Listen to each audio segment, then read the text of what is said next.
All right. Hello, everyone. I hope my voice coming good and clear. I heard. Let me know, please, if you have any difficulty. Shalom, everybody. And as I finish this hilarious debate, you know, uh, American debates in general are very funny. Uh, it's like there's two kids on the stage, like you are an idiot. No, you are an idiot. It's not really a debate. It's a kind of entertainment. If you want my opinion. However, uh, you see, when you have those debates, there's people they are gifted to smash the one who is in front of them, and there's people even if they have all, let us say, the evidence to prove themselves, they don't know how to use it. Now, Trump for sure he did way better than Biden. Biden obviously they gave him all the questions long before the debate. Both those CNN, the whole CNN, is Biden's side. We know that. So we know that this is the enemy ground. So he got all the questions. They prepare him for the answers, etc. In one point of so-called debate, Biden almost the light is turned off, like almost he's gone. I was saying like, please fail down. He like just go. Anyway, so there's one thing Trump he did not mention, like when this guy was talking about tax, and he's talking about Trump is giving a tax cut for the rich. Shouldn't Trump say to him, well, before you school people about tax and supporting the poor, go and tell your son to pay his tax. His son, he did not pay $1.5 million as tax. $1.5 million. So if you are a person, I wish Trump he mentioned that. I don't know why especially like he should mention it at the end, because at the end he start talking about tax. He said before you scold people about tax, just go and tell your son to go and pay his tax. That will be a killing point for everybody is listening. So this guy is scolding people about he support the black. What the black? Your son, your family. Even your uncle who he been eaten by the zombie. He did not pay his tax.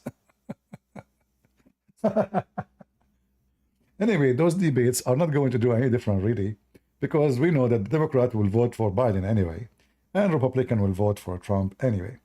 The only difference it can make is for those who they don't know really what to do. But all of this will not really have impact. I don't believe this will have an impact in the election, uh, because by the election time, maybe Biden, his battery will be off totally. You never know. The guy, he might go like offline. But we have almost 5 months, for the election. And what will count only is the price of food, the price of gas, the the electricity bill, the normal things. People in the street, most of them, they don't really care who is in the office. What they care for, that they are poorer or richer. Now, for sure, there's some people they consider like ideology is more important than food, but the majority of between average people, it is about food. It's about spending. It's about how they can pay for their kids, etc. So this is what will make a difference in the coming 5 months. I believe that Biden he will try to enforce a price cut on gas in maybe in 3 months from now, which means in the last, let us say, the last 40 days before the election. So he can say, look, the price of gas is going down, and this is what they do always during the election. They have meeting with those who support them, and they try to make a difference, in the prices in the time of the election, so people will not notice. At least will feel relieved, so they can believe in a hope is coming. Like, okay, see, it's working now. So like, okay, he is fixing it. No, I'm not going to go in Discord. There's no need. We will not debate anybody. We are not. We are just making a comment about this this Abdul. Anyway, uh, both sides, I believe Trump, he have some negative stuff about him. Biden have a lot of negative stuff. In fact, I don't believe he is even the president. I believe strongly that the real president of USA right now is Obama. This guy is just a decoy. He is in the front. And this is why they wanted him to be the president, actually. I believe Obama is the one who putting his weight behind him, because if they got someone else, he might be not under the control of Obama. This guy will be always the puppy of Obama. So as long as he is a president, Obama is the president, right? So and having a Trump, that will destroy all their plan, from making money from war, the war industry. I mean, the war industry now is a flourishing. It is the biggest industry, because they cannot even, they don't, there were houses, the warehouses of war companies, weapon companies are empty, because simply there's war everywhere. When we say the American, they send weapon to Israel, this is not for free. Companies, they get paid for it. It's not like, okay, we send it, this is not charity. So same for Ukraine, same we send to European Union, same we send to everybody.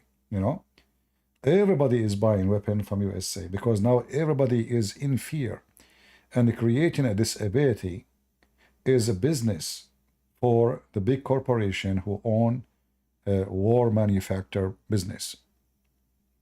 It's like now, if you have a security, if your street have no thieves, there's no criminals, why you want to buy a gun? Why you want to have an emission? You don't.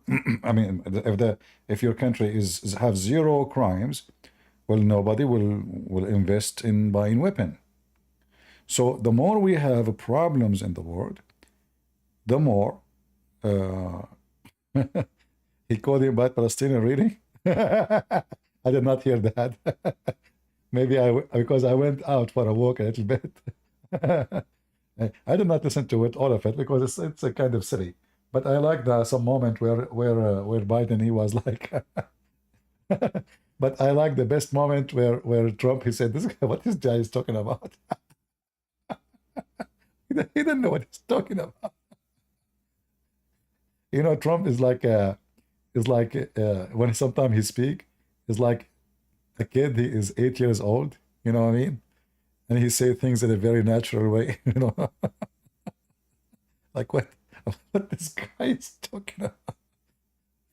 But to be honest with you, I wish I am the one who's debating Biden. I will make him shish kebab.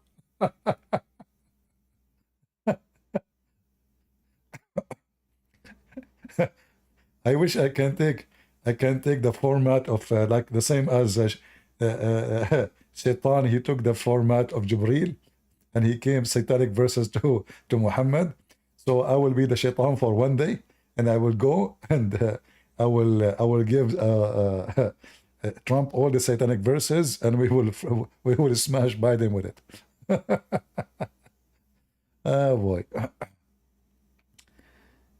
Yeah. You notice that CNN, like they switch the topic right away when they feel that the answer is not befitting with what they want, what they expect, So they try right away to change the topic. So they give the microphone to Biden to make his final statement, and then right away they switch to different answer, different question. They don't want Trump to give the final answer. This is the tactic. Obviously, they are playing, and anyone can notice it. It's not a secret. But what I like about what Trump he did exactly like me when I debate Muslims. The Muslim, he tried to change the topic, he go back to zero. Well, hold on, let us, what he said. So this is very important, because the whole point, if it's switching to the second question, is to avoid, or not to give a chance to Trump to make a comment about what Biden he just said, regardless if it's true or it is false. So which means They want the last answer to stuck in the head of the audience. So the last statement is always going to be Biden's statement. And when Trump, you will notice that they don't switch the question right away to Biden, mostly, in most of the cases, maybe 80% of the cases, until Biden he speak and he finish and he give all the response. But the second it's time for Trump to respond, they give a second question. They switch the question. But Trump was aware that they are playing games with him. So, and I like that he did not, he did not attack them because that will be used against him too. He's being rude, etc. No, there's no need. So he was wise. He was calm. But he always go back to the question what Biden he just said, and then at the last maybe let us say 40 seconds, he answered the question they are asking him about. So always the question was for the benefit of Biden, even though they try to make themselves look like they are being fair, but obviously there is no fear. If you notice, when he spoke about numbers, the female anchor, she said, show us.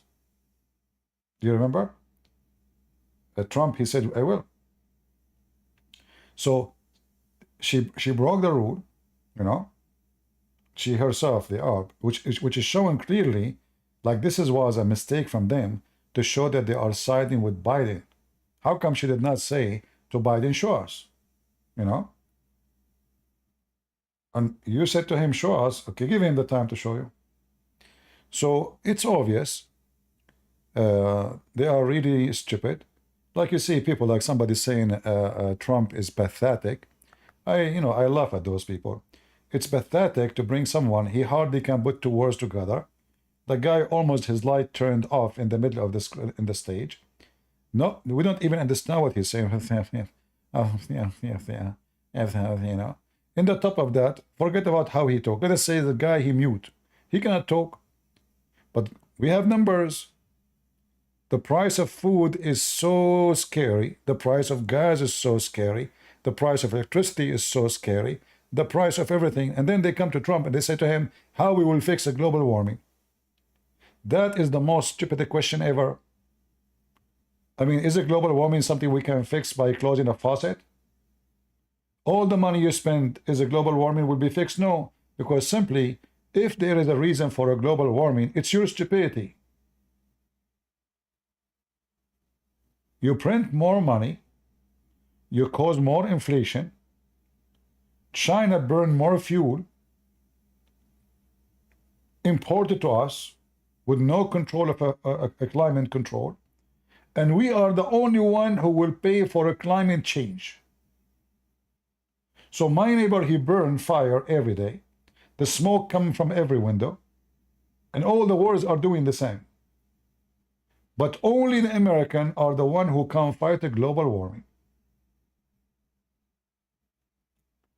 If you want to fight the global warming, the best way to do it is to make and manufacture your own stuff in USA, where you can control a clean fuel, you can control the quality of burning, where you can control, you can monitor, you can check, you can inspect how companies are using their fuel and how much smoke is coming out and how they were able to control it to give the best clean production they can. But buying from India, everything we have, buying from Bangladesh, buying it from China, that would encourage global warming. Make your stuff at home, control your manufacture. The less you buy from abroad, the more you will have a cleaning environment. And if you think you can clean the world, but the whole world don't listen to this, nobody practices it except you. You are just being a stupid fool. There's garbage coming through the ocean all the way from Africa, from Philippines, from China, from the ocean is full of garbage. So if you think you can clean the ocean by only you, you are just a stupid fool. This is something the whole world have to agree upon, but all of us, we knew, no, they don't care. It is only the stupid you think you can fix the world when you cannot even fix your street. Go to Philadelphia before you clean the street, the globe air. Go and fix your street from drugs. They were talking about a drugs issue, all right? Well, why we have drugs? Why we have it? Because you have open borders. Biden, he said he want to buy expensive machine. What machine, you idiot? The whole border is open. What borders? The cartel, they can import millions of, you know, crazy stuff through the open border. Trump, he closed the border. Biden, he opened the border. If we are having millions of people passing by, who knows what's inside their bags? And how many of them they go through and nobody noticed them? And not to forget the submarine they are using now. The cartel, they are way more advanced. They have submarine. They have even the submarine they have, it is remotely controlled.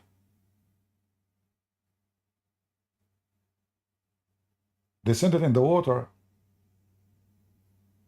So they are rich, they are powerful, they have money, and we have a Sleepy Joe. Fighting the drugs start not by just closing borders, is by changing the education and kicking out those hippie teachers from schools who teach kids that it's okay to take drugs. How you want to fight drugs and you are approving drugs in your hometown? Which means you are making the society a society of a druggie and junkie. How you legalize drugs in the same time you say you want to fight the drugs? So we legalize some kind of drugs. We forbid the other one. Certain kind of drugs is okay. Drugs is drugs. Either it's bad or good. So all of this will not benefit either one of them. What will happen is in 5 months from now, we don't know really what will happen with, regarding war between Israel and Hezbollah in Iran. That will have a big impact on Biden. Biden already, because of his stupid decisions to block weapon to Israel, he thought he will win those, you know, awkward, free Palestine, trashy, you know, students. He thought he can make them happy, but they hate him now because he cannot make them happy. Even if you block Israel from having all the weapon they have, still they would hate you. So now he, you know, he is cursed by the Jews. He is cursed by the one who support him. He is for sure the Republican. They spit at him, and you know the Israeli, they will do their part to get rid of him, so they can bring Trump, who for sure he will support them in their struggle with their filthy neighbors. So all the element working against the Joe Biden, all the element, including his own supporters. The only reason for them now to vote for Biden is not because they like Biden, but because they hate Trump. You know what I mean? It's like, I don't like, you know, Trump, so I'm going to vote for Biden, even though he's a scumbag. But that will not work, because most of the people, they will not even feel like they need even to go. I mean, I hate this guy, you know? Yeah.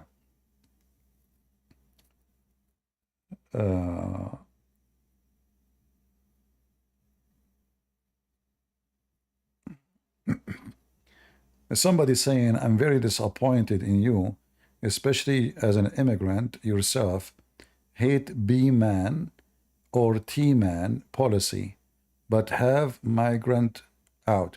I mean, you are just a stupid idiot. This country is not against migrant, and the proof is me. This country is against criminals coming through the borders, who every day we hear. I just saw a video of a bunch of migrants from Venezuela. They attack a jewelry store, have only females in it. 8 guys, they have guns in their hands. They start beating the women, they rip them apart, and they take all the jewelries. So you are a stupid idiot. You want to bring a migrant? Well, bring the quality one. You are collecting garbage, and you are a garbage like them. Only garbage, they will come garbage. And those migrants, if they are coming to this country, let us say from every 10, there's only 3 are bad. Only 3. Do you know how many millions bad we have? So in order to avoid that, you idiot, you have to have a smart migration where you study every one case, why he is coming, who is he, what his career, is he a clean person, is he a criminal, maybe he is wanted for rape in his country, maybe he just run from jail, maybe he just get out, so maybe he's a drug dealer. You don't just let people come. I did not get my citizenship overnight. It took me many years. I did not jump from the borders. They check on me, they check everything about me, they study me. It took many years. And is it fair that somebody is coming to this country or applying to this country and he wait for 20 years for his green card to be processed, and the one who crosses through the borders 2 years after you give him a green card? Is that fair? What you are teaching is that if you are a person who break the law, you are the smart one. If you are a person who is following the law, you are an idiot. No country in the world, including Mexico, if you go to Mexico now and your visa expired, they will arrest you and they will dump you out. India, Thailand, anywhere. Those stupid things happen only in this country or in the West, because Western, they lost their mind. So this guy says to you, I'm disappointed. Who cares if you're disappointed? We want to have a street secure. We don't want to have garbage criminals. In California, people, they don't even dare to park their car in the street. Go right now and type stolen muffle. Stolen muffle. You park your car outside. They come under the car. They took your muffle. It costs you $4,000 to install a new one. If your car is so expensive, they would take the whole car. All of this because you are a good person and you welcome all migrants. You are just a stupid and you are a hypocrite.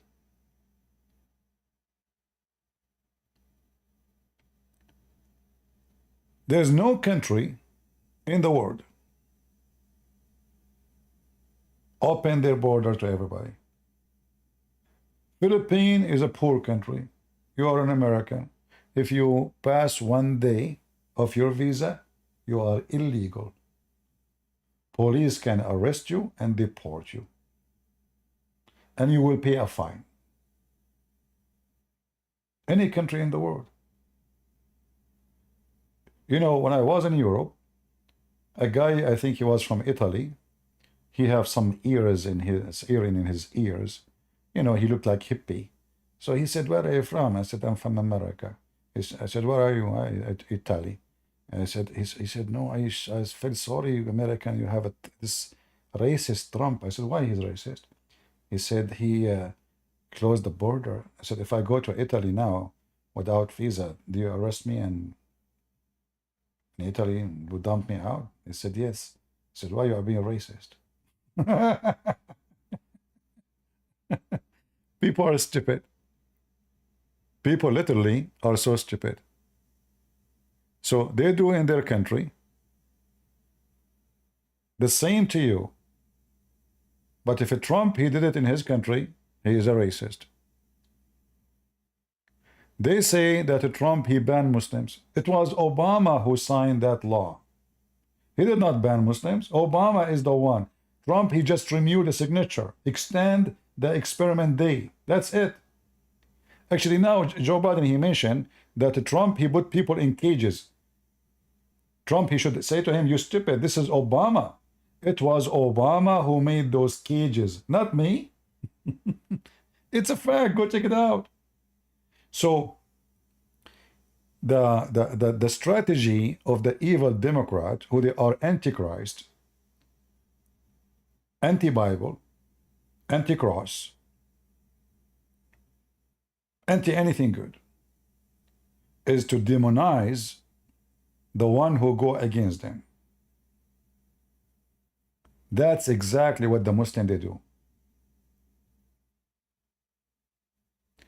Do you remember when Mimi Hijab, he made a video and he said this guy, Christian Prince, is harassing a Christian woman. He said to her, suckle me. Or when he said to me, did you say this? Muslims have AIDS, right? The whole idea of this is to demonize you, to make you sound evil. But they are the one who call non-Muslims pigs and monkeys and worst of the creatures. So they can say to you all kinds of things, but you cannot say to them what they say to you. So there's a like hypocrisy in the strategic movement of the Democratic Party, and this is why me as a migrant, I will never, and I never did since I became citizen in this country, I never voted Democrat for one day, for this is the absolute evil thing to do. Look what they stand for: changing gender of children. We are not talking now about food. No. They want to now destroy your children's. Your child, you go to school, they start brainwash the boy. They say to him, you are a girl. And they start brainwash the girl. Say to her, you are a boy. Ask yourself, why in the world do you want to do that? What is exactly the agenda except satanic? They are just satanic, like Muhammad and his religion. They justify their evil, and at the end of the day, after they kill you, they go in your funeral and they put some flowers in the top of your grave. And this is what the Muslims do. They go to the Jews, they slaughter them, they kill them, they rape them, and then they record themselves crying.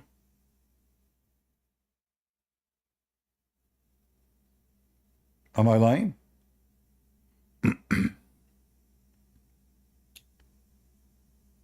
That's what they do. And Democrats are the same as the Muslims. They destroy the society, they destroy the economy. The gas price is 3-4 times more when Trump was in the office. And what we did we make the global warming better? We buy oil from Qatar. So we did nothing. I mean, like, how you fix it? You see how stupid they are? They fool people. They even heard the stock market. They told people, you know, we will support batteries, electric cars. None of those electric cars is functioning. Until now, they are not good.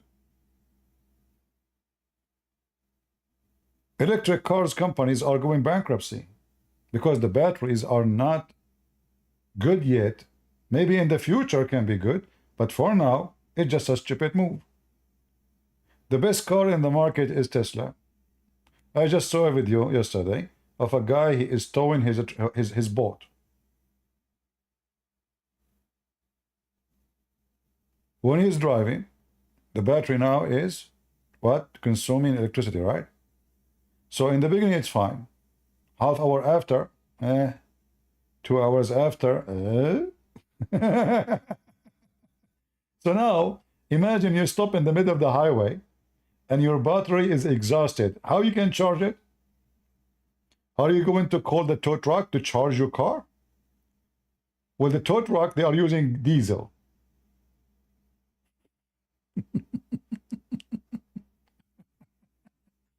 So they, the Democrat is kind of, people who live in fiction and stupidity. And even if you use electricity at the end of the day, you have to generate the electricity by one source of the fuels.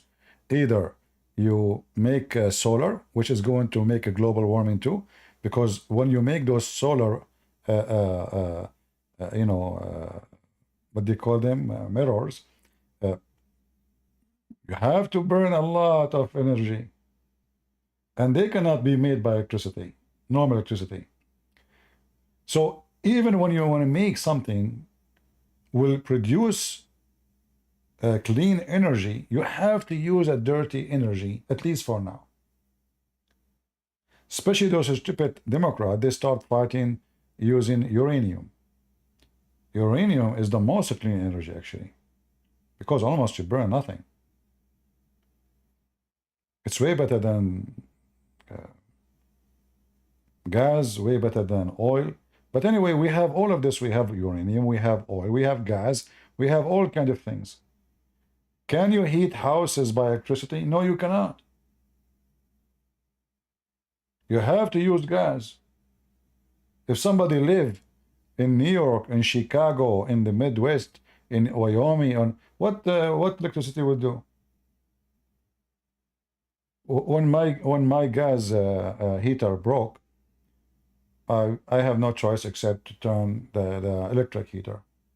Useless. You sit next to it, you feel nothing. It's minus 17, it's minus 19, it's minus 21, it's minus 22. We're talking about minus 22. What electricity can heat? So they are kind of people who live in their fictions and their dreams.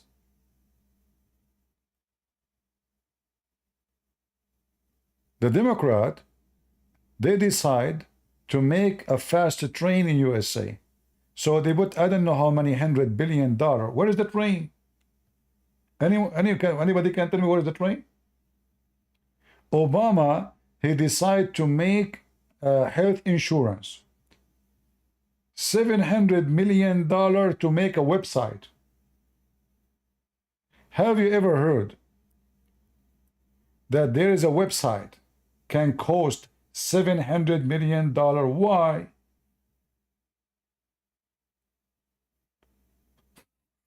What is this? It is a scam. Somebody took the money. There is no way a website will cost this money. I mean, if you say to me it cost 500,000, okay, $1 million. We are talking about hundreds of millions.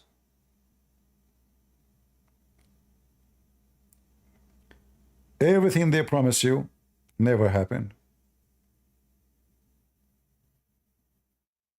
Everything.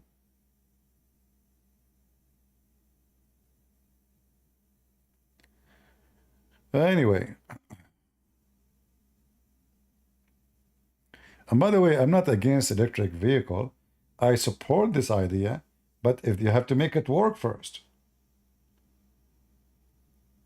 So, like those who live in those who bought Tesla cars and they live in Chicago or New York, as soon the temperature go down to the freeze moment, the charger doesn't work. The battery is not charging. So now you have a car, but you cannot use it.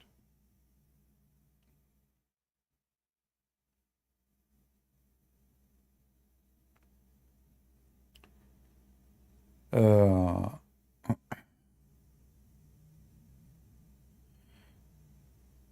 where you live, the old one, it goes to minus 50. That's a lot of minus, man. Minus 50, that's really, oh boy. But you know, it's not, the minus 50 is good. At least you will not pay for your refrigerator. Right? Just leave the food outside. Uh, Yeah, the cold effect, you see. So I support technology, and I hope one day we will be able to get rid of all kind of those fuel. But until that day is ready, then you can say we will switch. But for now, what you have, electric cars are way more expensive. Maintenance is very expensive. Their part is not even available. And they are not practical. As simple as that.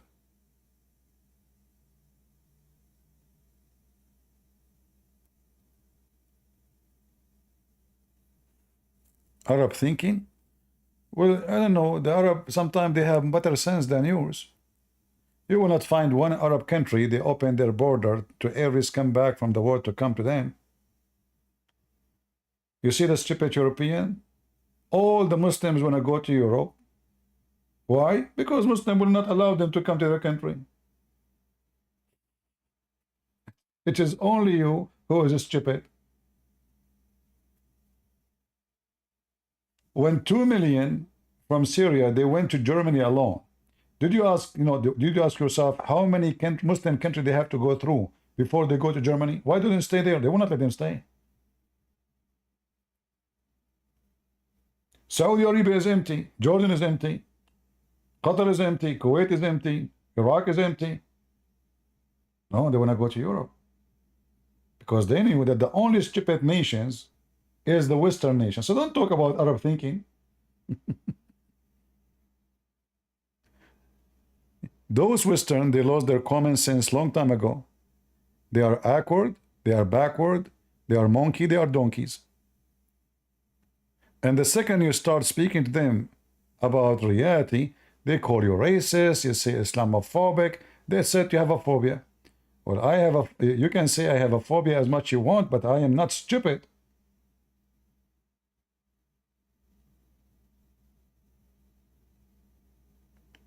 What do you do? It's just a pure stupidity. And your enemy laugh at you.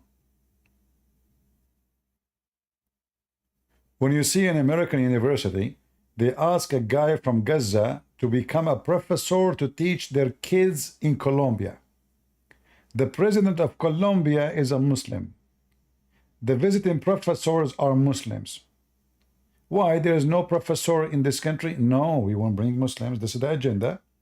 So they can fool those students, brainwash them, and the result is what we saw in the street.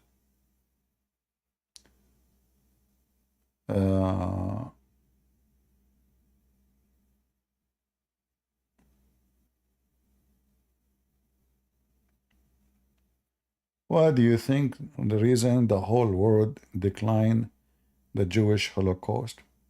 My friend, who care who declined or not? The Jewish should not wait for the world. Is that like a certificate? What that will do? They should come out of this Holocaust box. So you cry, you say they killed us. It doesn't make any difference. They will kill you today too. You remind me of the Armenian. The Armenian, they keep crying about the crimes of the Turkish, but the Turkish keep killing them. And until now in Armenia, there is no army. So you don't wait for the world to cry for you. Nobody will cry for you. The question is, can you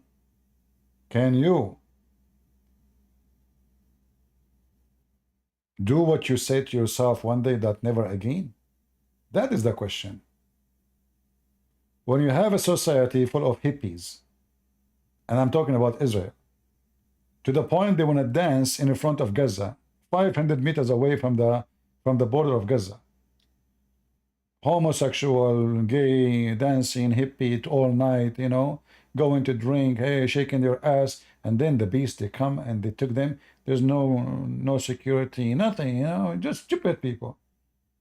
So don't blame the people if they decline you or they did not decline you. You said yourself you are from the Philippines.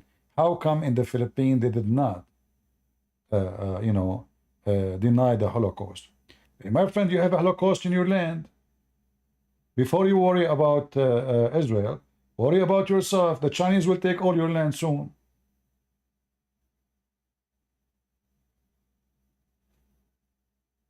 Why?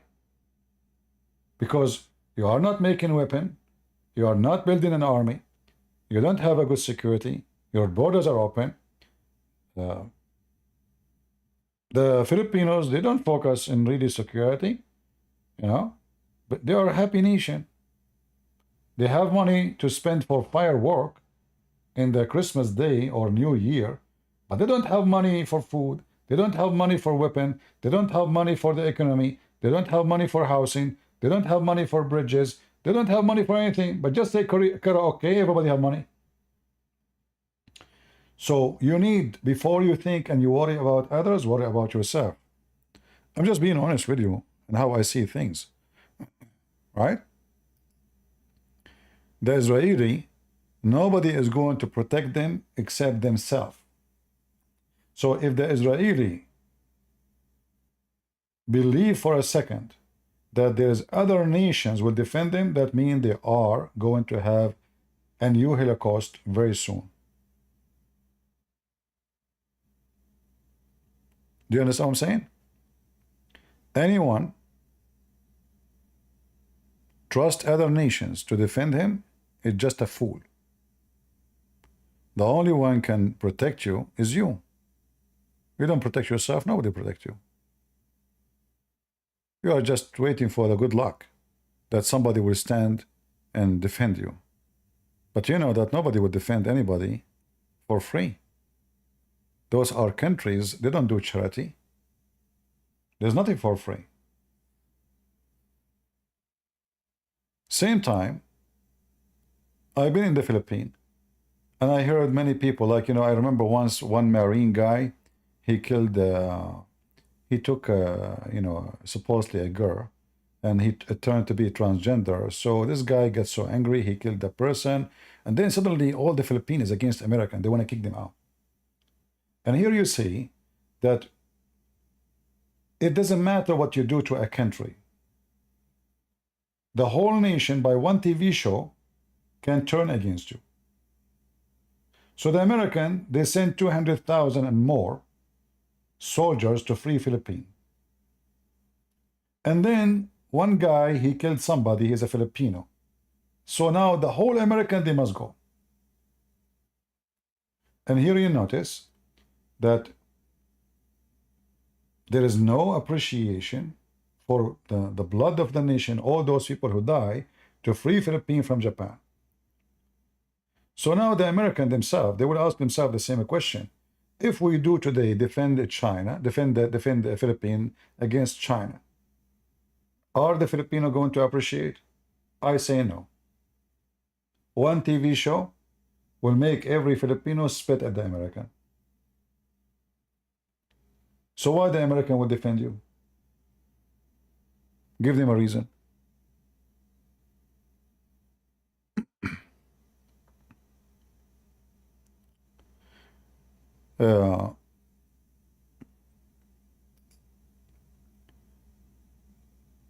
Always we look at the situation around us. Let me change this picture of this idiot. If I play for you, the debater would die laughing. Look at this face. Actually, there's a point where Biden here looked really so weird. Look.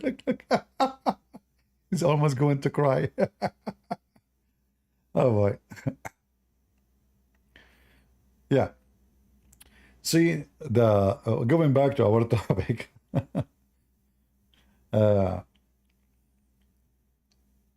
When people, they trust other nations to protect them, they are just a bunch of fools. Same time, you need to fix your country. All those countries around the world, they have no security, including Europe. Why Europe is acting like a puppy for America? Because they don't have army. They know they are nothing, even though they have nukes. They are terrified if America left them alone. And those are European countries. France, Germany, UK. The UK don't even have army. Hezbollah is more. They have more army members than UK. If a civil war happened right now in UK, who is going to protect the street? They don't even have 100,000, not even 80,000. There's no army. So those countries, they have a very bad lack of security. They open their borders for migrant. The countries inside is being eaten alive. Civil war might erupt anytime inside Europe. The only one who they trust for their security is America. But why the American? They will fight to protect you. They did it before. Maybe they will not do it again. All right.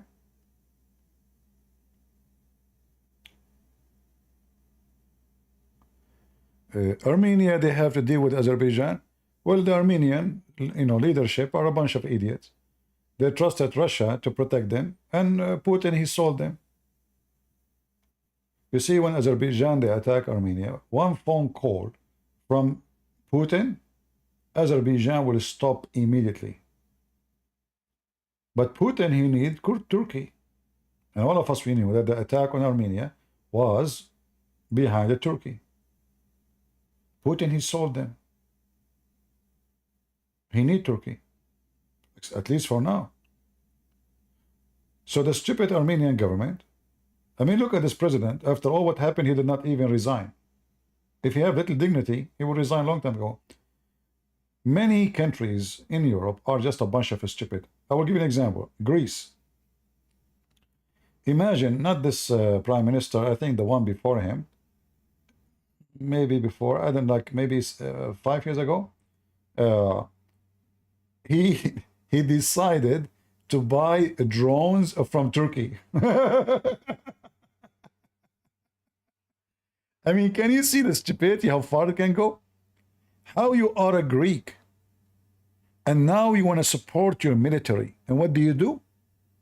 You buy drones from Turkey, you idiot? Are you stupid or what? So you buy drone from Turkey so you can fight Turkey? Are you sure? I mean, even the Abdul did not come to this idea. So instead of making their own drones, I mean, this is a Greek that used to be one of the top countries in the world. Philosophers, scientists, they are the top in everything. Let us buy a drone from Turkey. What's happened to you? You lost your mind? They are busy making baklava, drinking coffee in the morning in the balcony, eating calamera.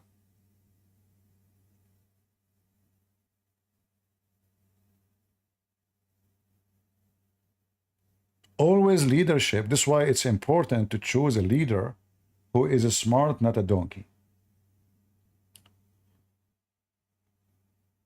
You know, why nobody will dare to attack America? America, if it is strong, they will not dare. If they feel America is weak, trust me, everybody will attack us. As simple as that.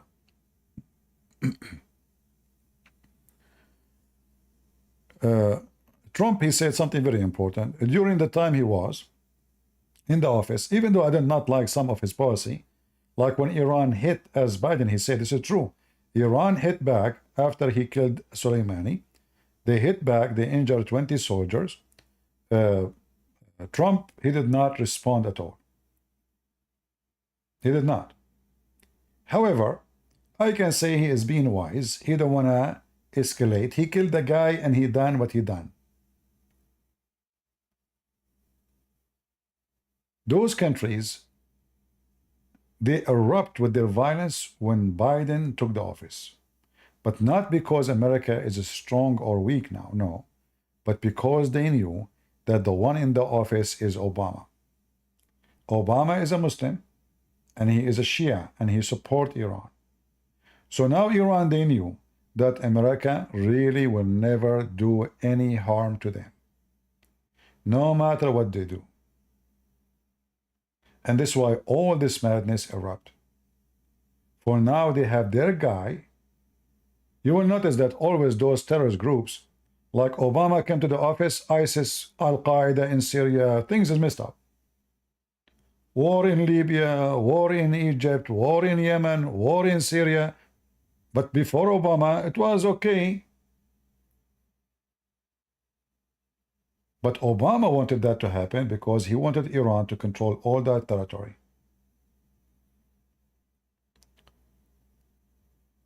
Trump coming back to the office mean that Iran is going to suffocate financially.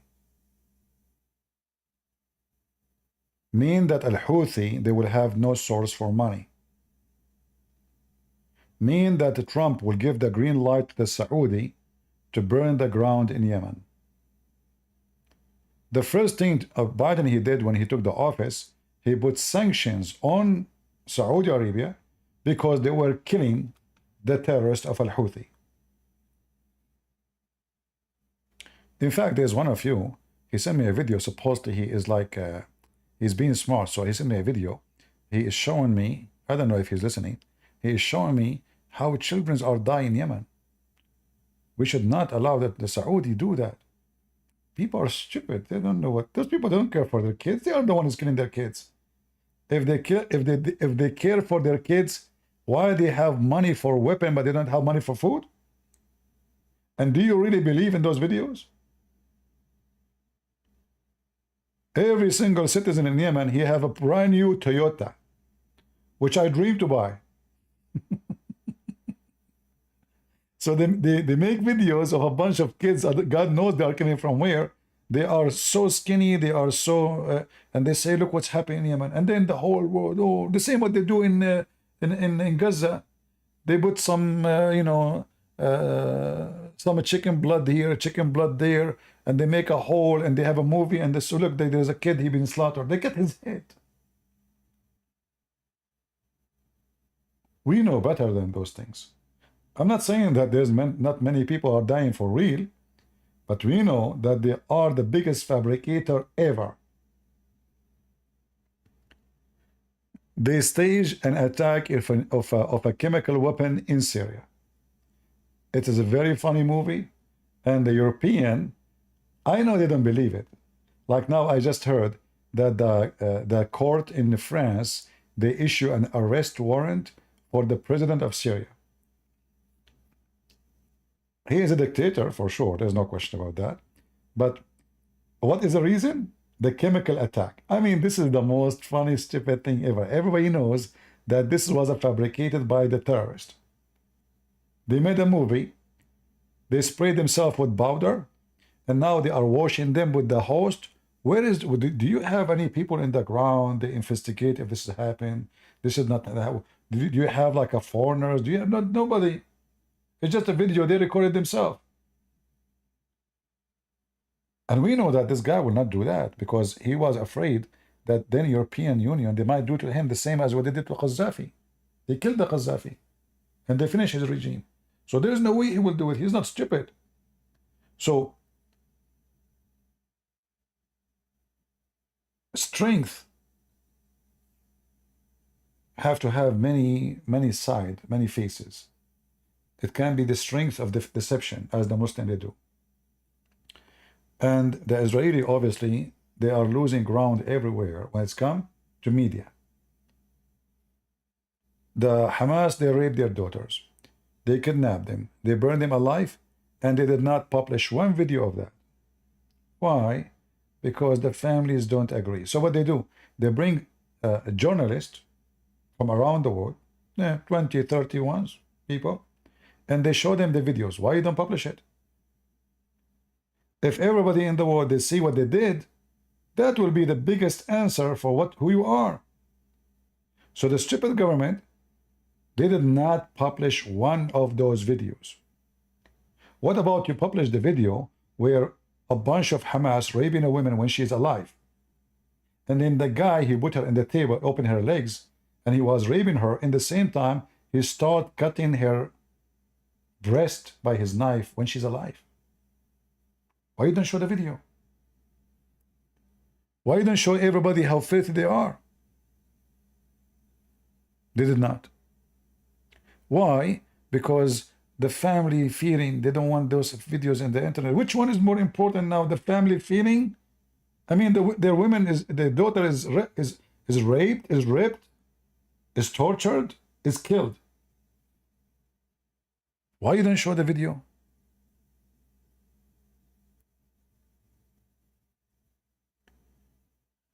So when we speak about a strong nation have to have a strong media. And the media here, you see, when I'm talking about CNN and Fox News, this is not the media war, you know, the war media. And those are a special department in every country.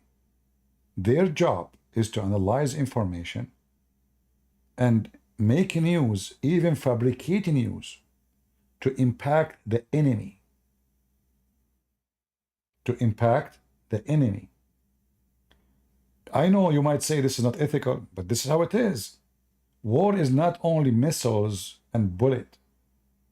War is articles, is videos, is speeches, you know, because you need to change the mindset of people. So either they will go against you or they go against your enemy. If you don't make them go with you, they will go against you. There's no other choice.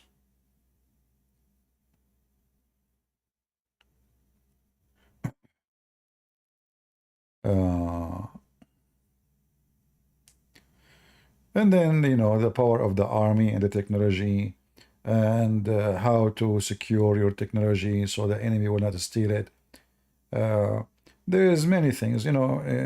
America obviously is still the most powerful country in the world, and you know, they have a lot of advantage in everything, and I think they are advancing fast in many things, which sometime you think about it, it's really scary. So if anyone want to go at war with America, no matter what you see in TV, Joe Biden is weak, Trump, blah blah blah, America is the most scary country ever you want to play with. Because if those people lose their mind, the whole world is dead. They have technology beyond your imagination. In fact, I believe maybe in 20, 30 years maximum, they will not recruit army. All those things you see in the movie about the robot fighters are already implanted in the army. Soon they will not even need to make missiles. They are going to use different kind of missiles, like laser missiles, light missiles, all kind of fiction stuff. Right now they are, you know, a massive size of the army is focusing of remote control war. There's no need for men, there's no need for women, there's no need for anybody. Their airplane, they can fly for hundreds of hours without fuel. Most of countries around the world, when they have a drone, they can go for 2 hours, 3 hours, 10 hours, but you cannot go fly forever. So the Americans still, they are the most advanced in every field, in every way. And this is the only way for them to be the strongest and the more, let us say, feared. And that will bring them a lot of, let us say, even money, you know, money and position and power and people they sign deal with them, people they invite them. And the other nations, they are way behind. Like, you know, when those Hezbollah, they are threatening Israel, I laugh. I really laugh. Because we know that Israel can finish Hezbollah and Iran together in less than 1 hour. We know that. Which means there's no way any of those neighbors, sorry, Would you answer? any of those neighbors will be able to to win a war against Israel.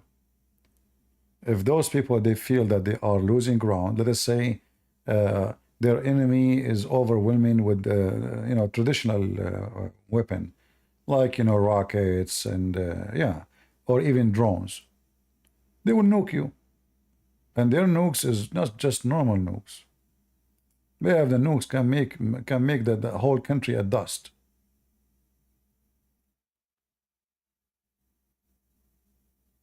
And this is the only reason for Israel to exist.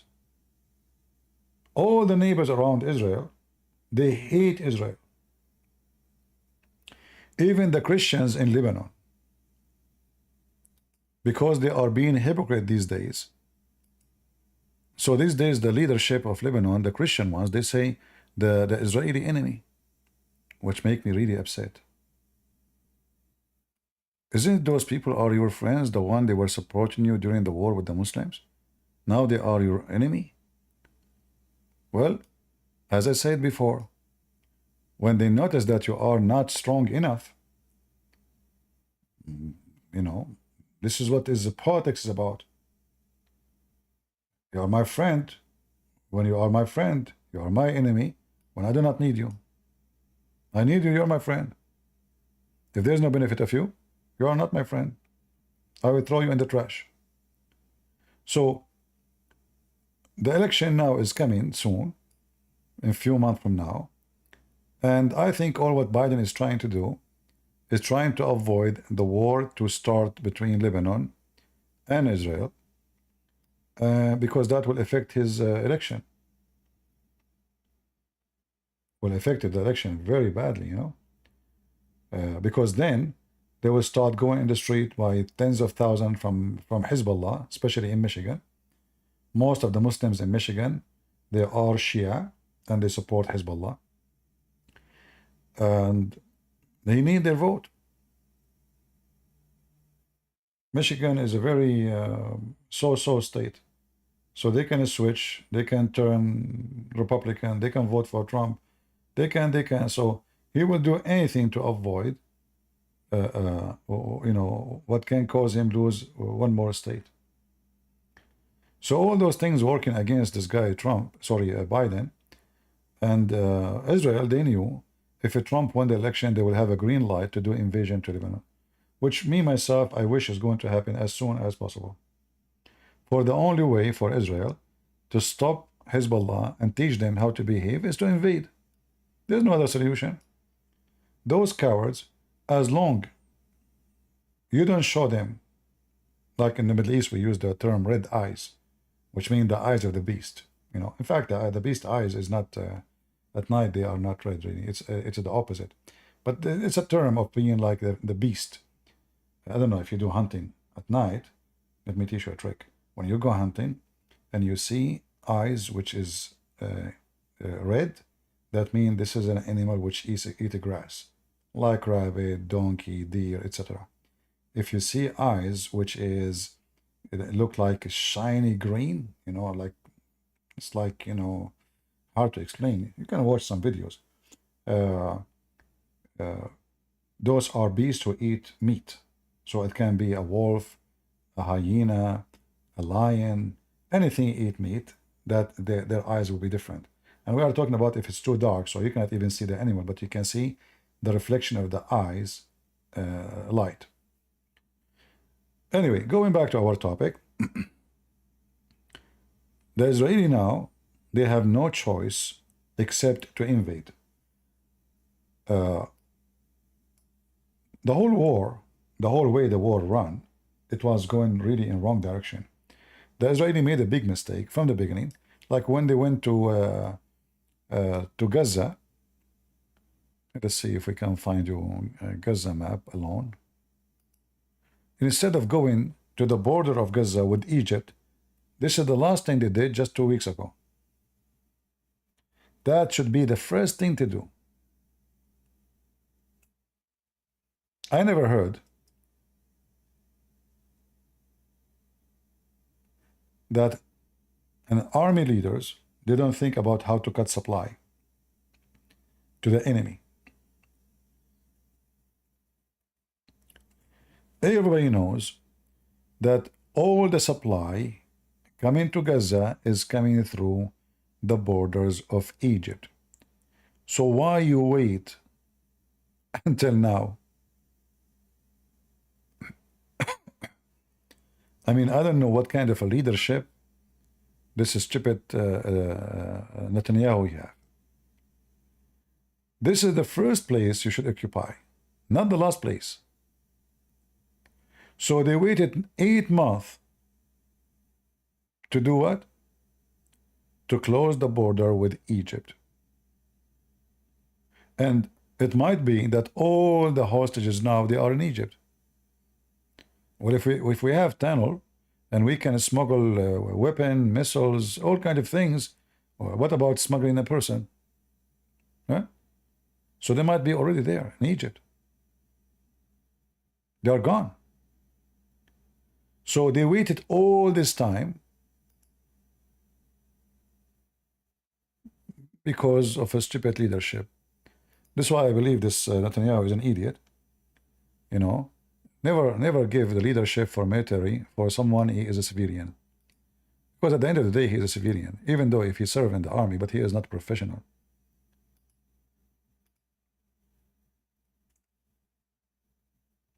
So look what they did here.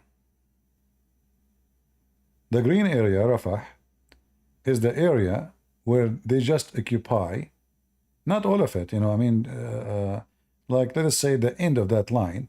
I don't know now where they are, but they are supposedly trying to occupy all of Rafah, and Netanyahu is saying he will finish in a few days from now. We will see if that is true. But if they are smart, instead of starting from the orange area at the right side of the map, they should have started from the green area, for this is where the supply is coming. So they waited 8 months to make a decision, we have to go there. Why? They don't want to make Egypt angry. Okay, here you go, you made them angry. What they do? Egypt, they cannot go at war. This country is bankrupt. If they go at war for 7 days, 8 days, the country will collapse. They have a big, massive population, but they don't have money for war. They don't have money for food. Very stupid leadership. And again, this is why when you go for election, choosing the right leader in the office is extremely important, because a stupid leader can cause you losing security.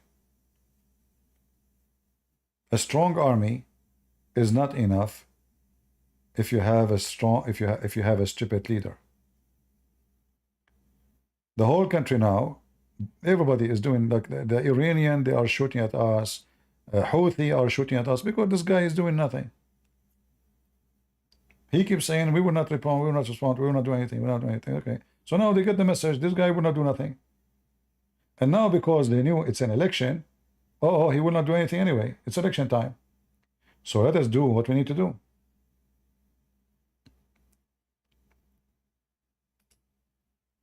Those nations, they understand only one thing: fear or weakness. The second they see you weak, everybody will put his knife on your chest. And you know, we as a Middle Eastern, we have history. The Middle Eastern, you know, all their history is based on what? In fear.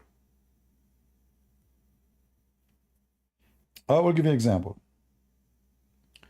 When Al-Qaddafi was in the office, if we go to Libya, who dared to open his mouth? Where is the rebels? Where is everybody? Nobody there. There's nobody opposing. There's nobody upset. There's nobody there to open his mouth. The guy, even he claimed to be Allah. He made a book. He called it the Green Book. It's better than the Quran. Who dared to open his mouth? Nobody. The second, the people there, they felt that European, they side with them, and the Qaddafi is getting weaker, Suddenly, everybody is armed and ready to shoot. So the guy is there for 30, almost 35 years, I think. Nobody dare to open his mouth, but only when he is weak. Suddenly, everybody want to eat him alive. Same happened in Syria. When the president of Syria, he was scary. Anyone open his mouth, he'll finish him in a second. The whole country is so quiet. Everybody loved the president. Everybody worship him. Every store have his pictures. The second the country, they felt that the government now is weak. His son took the office. He is not a torture person like his dad. Suddenly, everybody is a brave. Let's go to Saddam Hussein. Saddam Hussein is the most scary scumbag ever you can imagine.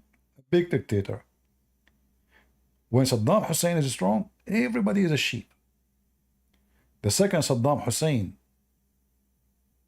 is weak, suddenly all of Iraq hate him. What happened? Where have you been? So what I'm trying to say to you, that the population of those territories, they behave only and only if you are a dictator and if you are a criminal with them. If you are a nice person, if you are a person who believe in a human right, they will kill you in less than 24 hours.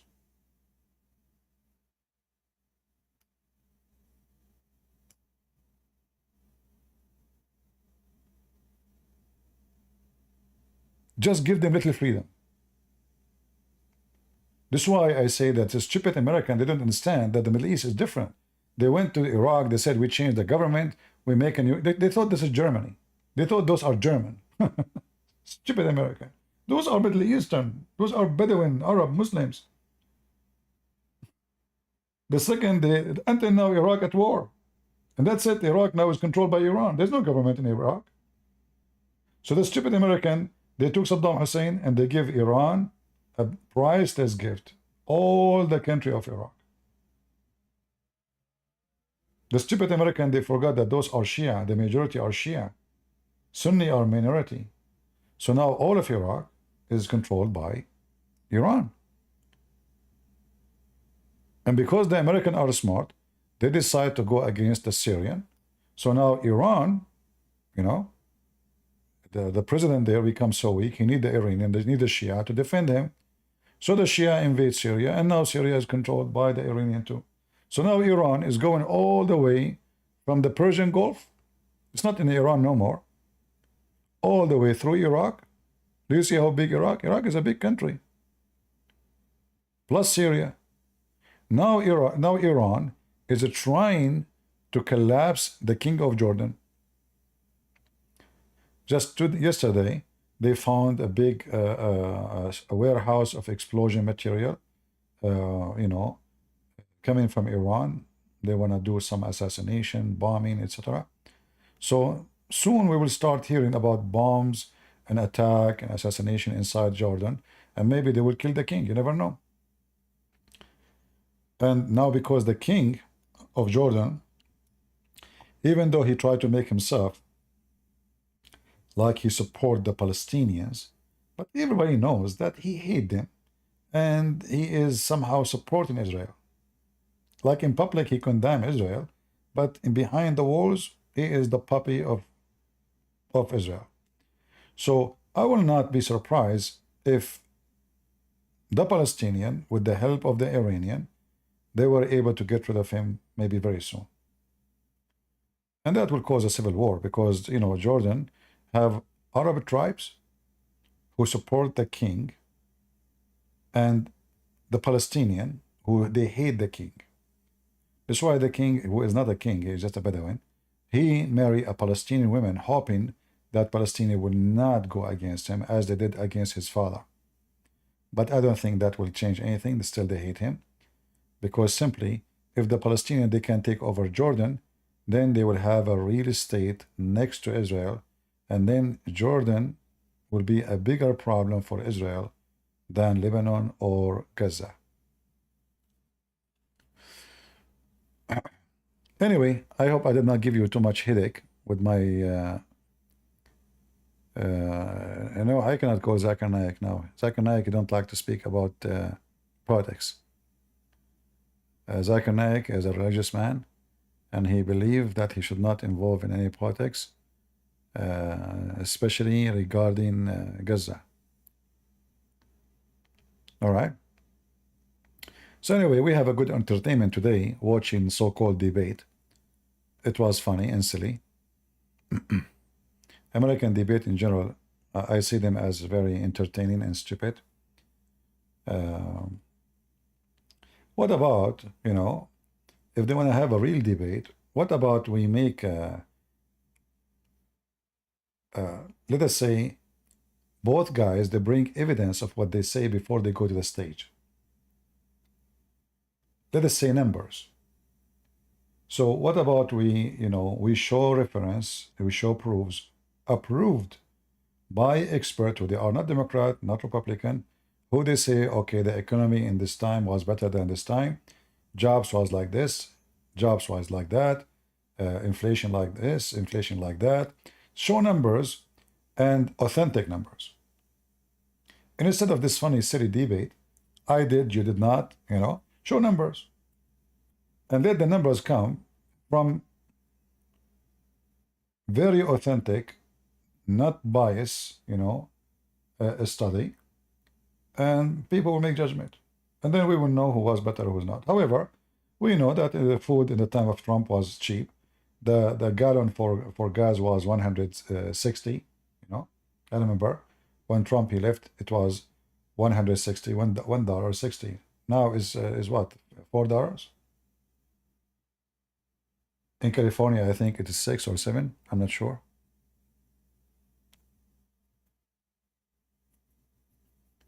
So instead of all those things, you said, I said, he said, who cares about what he said and what you said? Let us see for real what he did and what you did.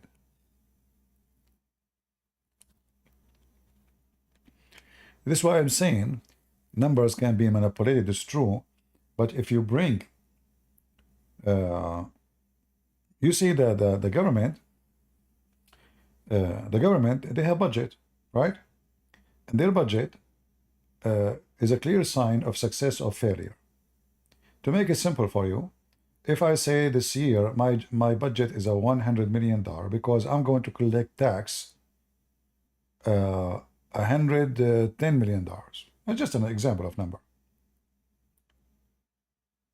And then the tax you were collected was not 110 million. Why? Because economy is not doing good. Because if economy is doing good, then people making more money, then more tax will be paid. So if tax during the time of Trump, even though he cut the tax, was able to collect it and cover the budget, or let us say the plan, or the tax was collected during Trump was way more than the tax collected during Biden, that means business, they were more flourishing, and there's more production, and there's more generation of income than the time of Biden. Because at the end of the day, you pay tax based on how much money you made. There's many ways to find out. The price of gas, the price of food. I used to buy the loaf of a bread. I think it was $1 in Walmart, correct? Now it's almost $2. So it's twice. Coffee, for me, coffee is a major drink. I remember I used to buy it during the time of Trump for $9, $9.50 from Costco. Now it is 16, 17. And that goes for everything else. The interest in the bank, if you want to buy a house, it was 0. During the time of Trump, 0, 0. There's no interest almost. Everybody can buy a house. Now who can buy a house? The interest is 6, 7. which means if you take 100,000, you have to pay 7,000 just interest. This is not the mortgage even. Uh, so what the Trump he did, the smart thing Trump he did, very simple. The fuel. The fuel is the fuel of the economy. When you increase the price of gas, that will increase the price of production, the cost of production, the cost of transportation, the cost of shipping, the cost of making, because energy is the production. So when you increase, when you stop using your own oil and you go and buy the oil from foreign countries where they hate us, you are taking money from the country, giving it to foreign country, which means we will have less money inside the country. This is number one. Then the price goes up because it's about demand and supply. If we are buying from indoor, which is cheap because we don't need to pay for shipping all the way from Saudi Arabia or from Qatar, it is here. So we save all this money just to bring the same amount of oil, 1 barrel, to bring it here is going to cost, like, imagine shipping how much it costs. So we save that too. So keeping money inside the country is a lot of money for oil, a lot of money. That alone can flourish the economy. That's number one.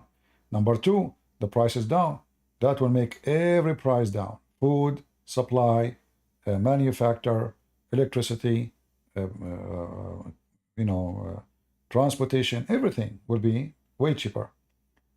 All of this is connected. So the smartest thing Trump he did, he focused on local energy. He was not stupid like those, they call them the squad and this garbage. Speaking about the squad,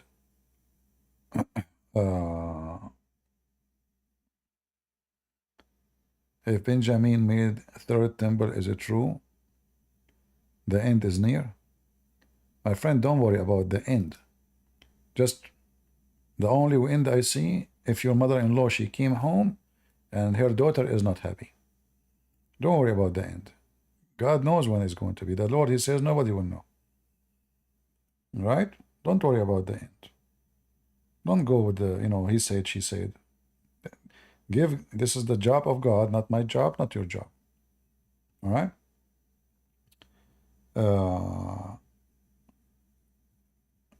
The news we heard yesterday that this guy who is from the squad, what's his name? Jamal?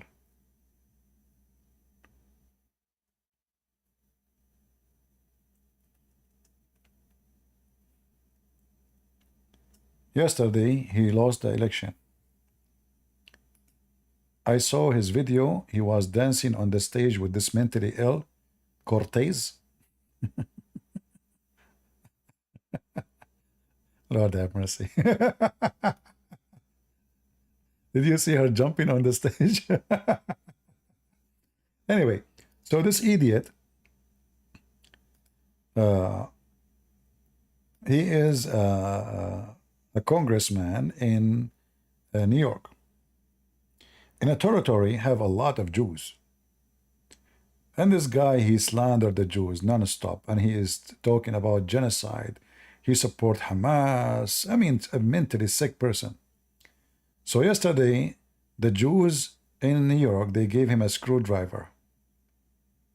And he will remember it for the rest of his life. And from now on, each time he said, he will say, oh, a Jew is hurting me. You know what? This time, I say to you, you can blame the Jews. I am a Christian prince, and I approve this message. They wipe the floor with him. Those stupid people, because the Jews usually always vote Democrat. And it's time for the Jews to remember that Democrat is your enemy, it's not your friends. Stop being foolish. Who is the one who's going to the street harassing your kids? Those are Democrat. Those are not the Republican. It's time for the Jews to notice who is their friend, who is their enemy. They need to switch party. I can't believe it. There is a person, he's a Jew, he vote for Democrat. That's madness. It's like voting for your enemy, the one who hate you most. Anyway, so I hope soon this, what her name, Cortez, she will take vacation and we will say, she will take vacation and go to Cortez land. He was dancing, excited. You should see the video with this woman. And look who support him. You see the guy, the Arab guy wearing the scarf, the Palestinian scarf. Do you see it? You see who support them? Huh? You see? You see the flag, the Palestinian flag, Hamas flag? Yeah? This is who they are. And then they say that Trump is Adolf Hitler. Do you see what she is wearing, this woman? She's wearing the Palestinian scarf. Do you see it? Huh? Ceasefire now? They will cease fire in your ass, you idiot. The Israeli now, they are ceasing fire for real. They are out of animation. That's why they will cease fire. So just wait. Erdogan, he announced that the Muslim world should stand with Lebanon against Israel. And then the first thing I said to myself, why Erdogan is asking the Muslim world to stand against Israel in Lebanon when you are in the border? Shouldn't you do it first? Do you dare to open do you dare to fart, Erdogan? Fart. You are across the borders. In fact, Erdogan is here. This is a Skandaron, which is Turkey stole from Syria. He's in here. There's less than 150 miles away from the borders of Israel. Do something. What you can do? Nothing. Big mouth. But you know, just for election purpose and for propaganda, he want to make himself that he is the one who protect so-called the Palestinians. But in reality, he will not even accept to give them visa to come to Turkey.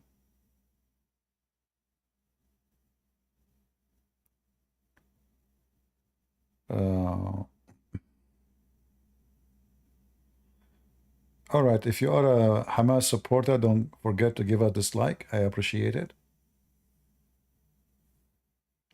Do we have here anyone who support Hamas? I will give you 30 seconds to give a dislike. Otherwise, I will send you free shipping and hand it into Allah.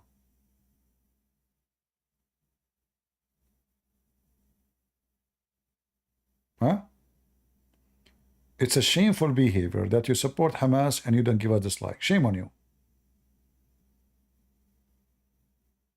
I heard that if a video get a lot of dislike or like, get more view, either way. So let us encourage the crowd to give us dislike. Any Abdul?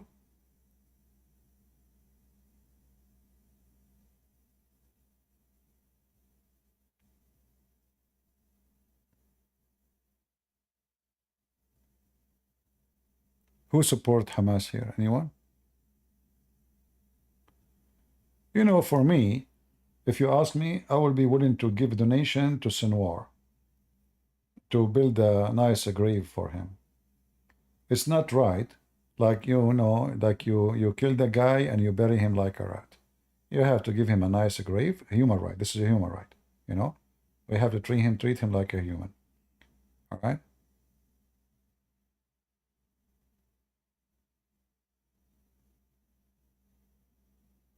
But let's not use bad language, please. What do you think about Jordan Peterson and his lecture on Bible? My friend, I will never take my belief from Jordan. I believe Jordan, I mean, you can have your idea about him, but I believe this guy is not stable. I know many of you like him, but for me, listening to him make me believe strongly that he is not a stable person.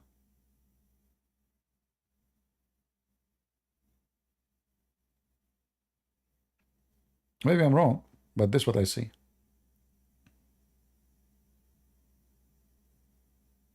All right. Never take your belief from anyone because he is famous or he's a professor or, you know, That is the wrong way to do it. I heard him. I heard his daughter. His daughter is for sure is not stable. His daughter is cuckoo.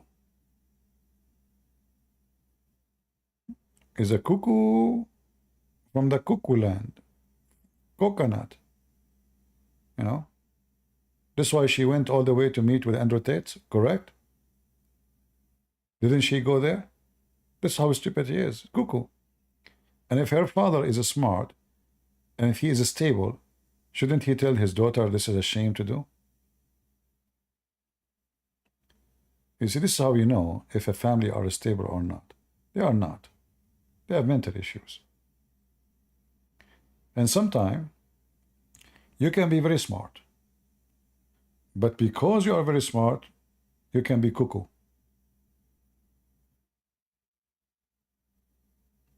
You know what I mean? There's a little line, very thin line, between someone who is genius and crazy.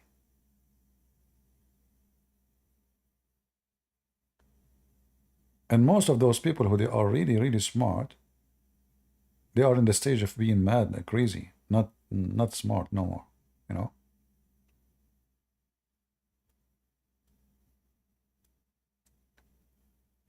Yeah.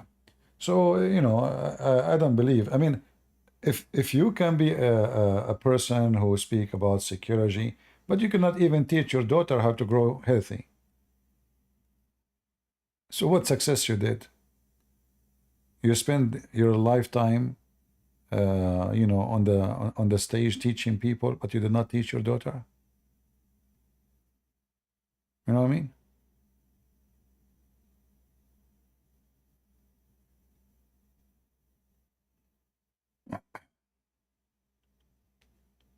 Um,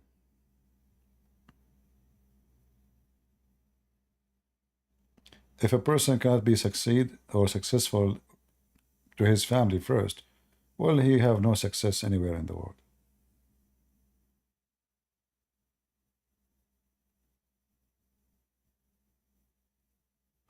Do we have here anyone from Israel? I like to volunteer in the Israeli army if they want to invade Lebanon.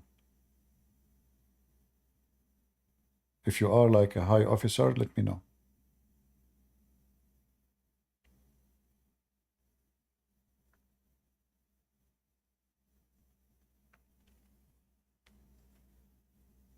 I can I can be very helpful to tell you where Hezbollah they are hiding because I know all their tricks. Because when I was young, I used to go and hunt frogs. Walk, walk. We know how those cowards function.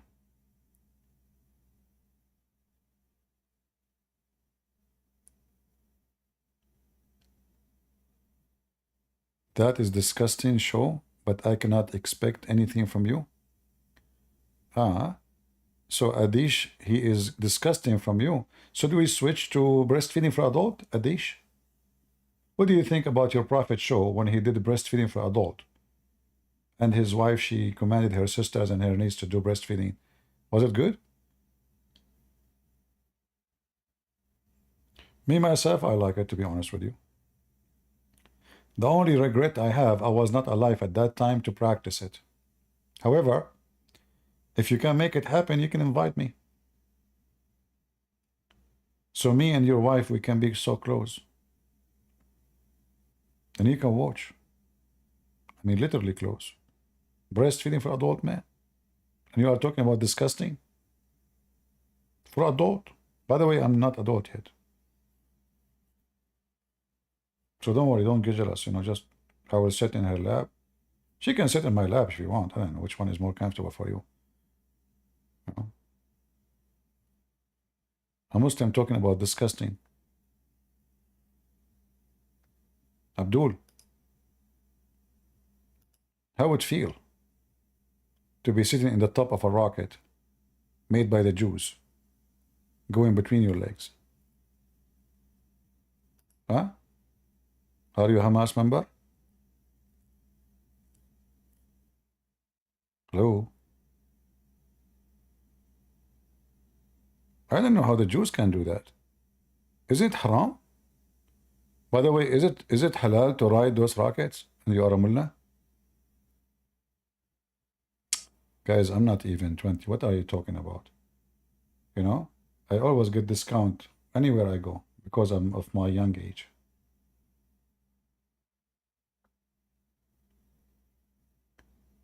Once I went to a store. I think I bought a t-shirt. I forgot really. That was a long time ago. Not that long. Anyway, I don't know what happened to this girl. She started giving me money. So I took the money in my hand and I went out and I looked what this is. She gave me, I don't know, like she gave me like 5 times more than I paid. So I went back and I went to her, excuse me, you counted the money wrong. She said, sir, no, I counted carefully and you left the store. Okay, but she don't, I don't accept these. You left the counter. The second you leave the counter, she will not let me talk. She was acting like ultimate fart, you know. Like I said, but just sir, I told you, the second you leave the store, we have policy. Huh? You left the store, we don't accept any complaint. You should count the money before you leave. I said, but I told you, sorry, I don't listen. I'm not listening. I'm not listening. She turned her back. I said, but you gave me more.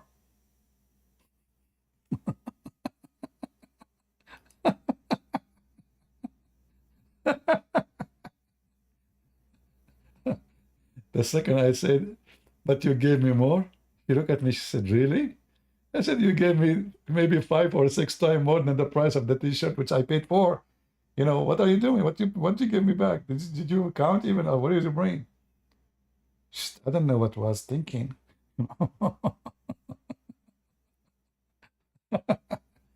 Anyway, if you are Abdul and you are disgusted, I feel for you. Okay? All what you need to do, you pray to Allah and everything will be fine. All right. Did we have a good time, guys?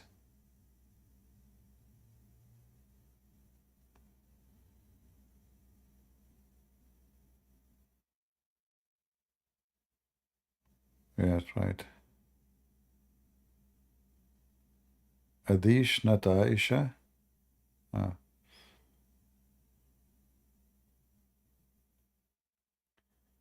You're still waiting for the 72 version? How Muslim will have versions if Muhammad will be the first one to enter heaven? I mean, according to Muhammad, he will have the power of 4,000 men. So what do you think Muhammad will do? By the time you arrive there, Muslims, he is the first to enter. All the virgins will be losing their virginity.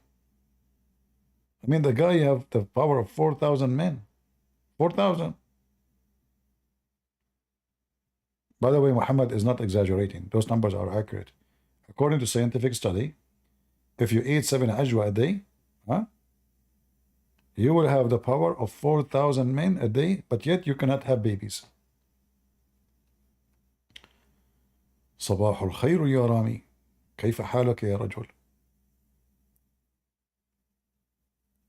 Guys, should I start a channel in Arabic? In Arabic, I'm going to be way more disaster because then I will have all my horses used. In English, I'm limited because my English is weak. You know, it's not really. Sometimes I don't even know how to know some words. I can't even read them correctly. It's a fact, right?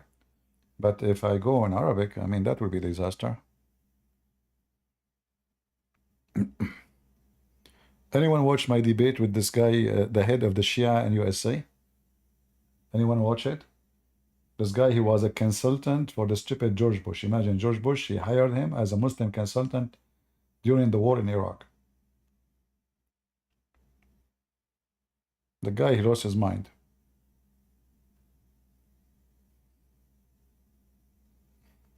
And he started accusing the Jews that they are the one cutting his internet. Oh boy. And he accused me to be a Zionist.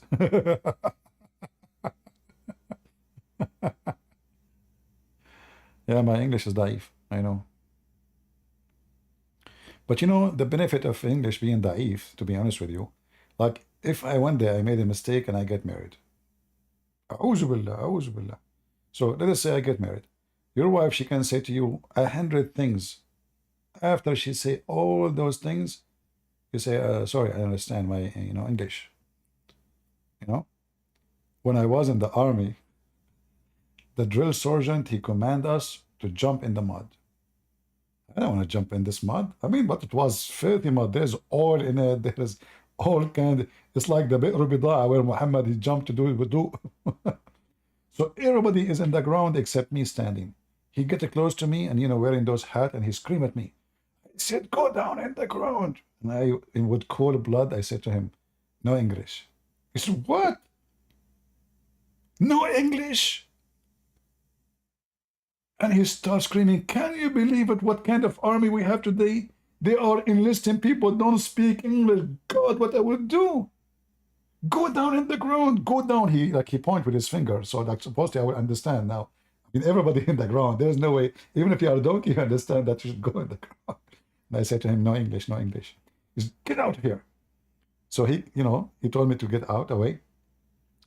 At night, I was sitting on the bed, those rooms for the army, like there's 40, 50 people inside, and a bunch of them, like maybe 12, I don't know how many, are listening to me, and I was telling them about Islam. And then suddenly the whole room froze, and everybody is looking behind me. Uh-oh. It was the drill sergeant. So he came to me, and he held me from my shirt. He said, "No English, huh? Come with me."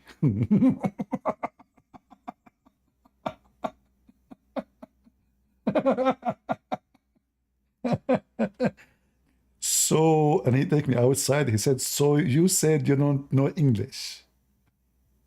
And then he listened. He said to me, "Listen, I heard what you were saying. And because I like what you were saying, I will not punish you. So you go, make your clothes so dirty, come back after 2 hours. Okay? Don't tell them what happened. You promise?" I said, "No English." He said, "Exactly. Go." So he heard me talking about Muhammad. Obviously, he don't like Islam at all, you know.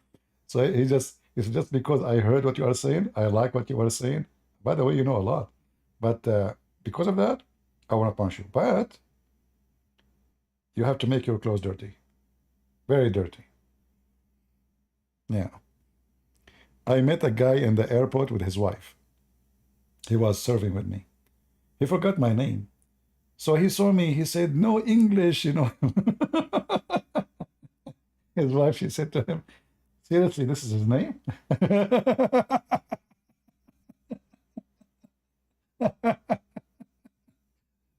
He forgot my name. So he said, "Hey, English, how you doing?" Because that's what he remember. And then everywhere we go, like, it became like a comedy. Yeah. Five of you and no English. All of you go together in this group.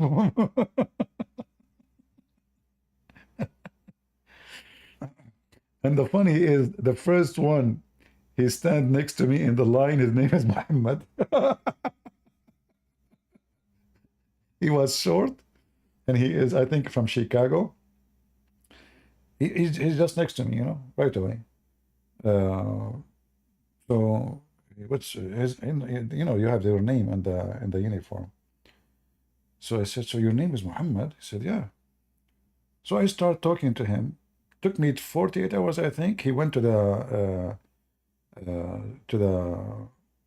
major office and he asked them he want to change his name. He asked him how I can change my name. They said, "Why you want to change your name?" He said, "I don't like it no more. I want to change it."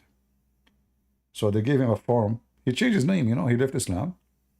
Uh, he told me that his mother, she married a Muslim, and she converted, and she made him believe Islam is good. But after 48 hours, he decided to change his name. And then, so I called him Muhammad. He said, "Don't call me Muhammad no more." I said, "What I will call you? This is your name for now." So he gave me a name to call him, but he said, don't call me Muhammad. Yeah. All right.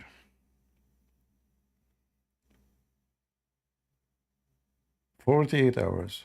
The guy, he changed his name.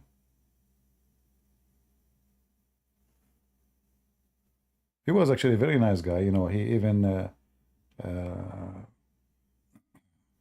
like, I came back, I found my socks washed, you know. I say, hey, what are you doing? "Well, I will wash it myself." He said, no, no, no, no. I will not forget what you did to me. You wake me up. I was stupid, you know. I said, okay, you are smart now, so just stay smart. I will wash my socks. Don't worry about it. All right, all right. God is good. So is Jesus. I mean to that. So it was a funny debate today. We laugh at it. Let me see what the news today with between Israel and Hezbollah. If there's any hunt,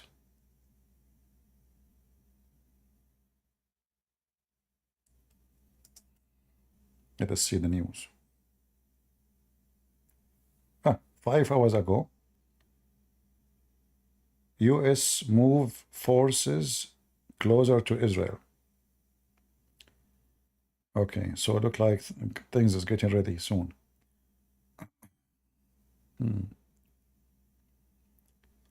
Turkey Erdogan warns Israel against Lebanon.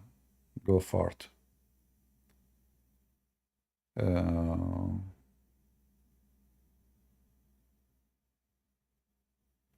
8 hours ago, USA reads to evacuate American from Lebanon. Very good, very good.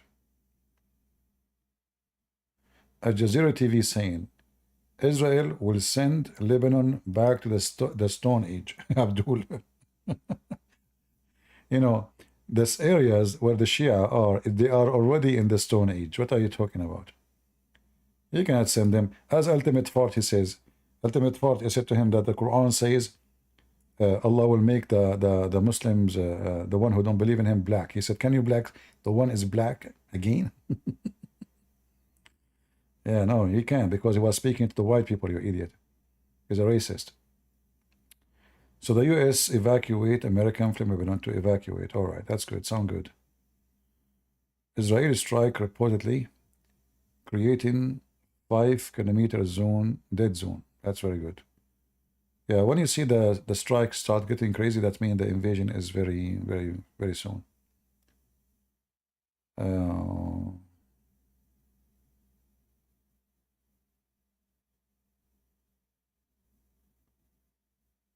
Israel bombs flatten South Lebanon villages amid fear. Only flatten it? Israeli troops of potential escalation. Very good, very good. Israel, Hezbollah explain. Yeah, right. CNN, this is Jerusalem Post. By the way, Jerusalem Post and those newspapers, they are owned by liberals. And always they say the most stupid things ever you can imagine. So you cannot take from them really any real news. Where Al Jazeera says,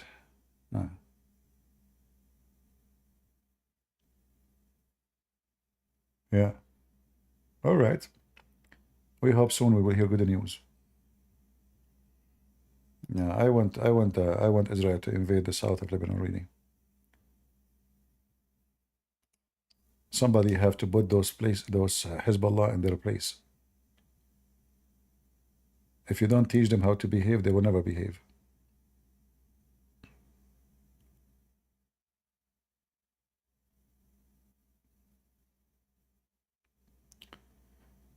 What's CPCPA? Is that a new song? Don't give it to Joe Biden. He will change his slang for the election.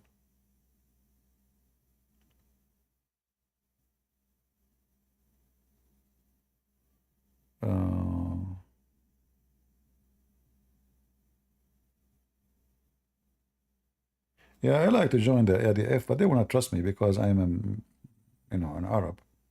I understand, but otherwise I will. And I can be very helpful, actually. I can do way better than all what they have. because I understand their language, I understand their plan, I understand how they think. The top of that, that will make them more angry to see Arab fighting against those cowards, rapists.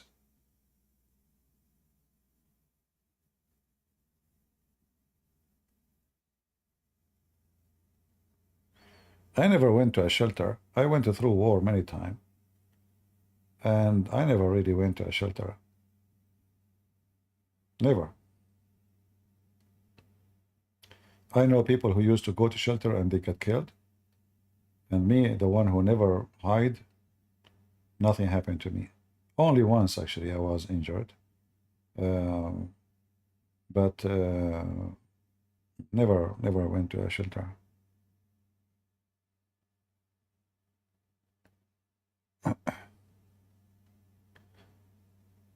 You are always welcome here. Here where?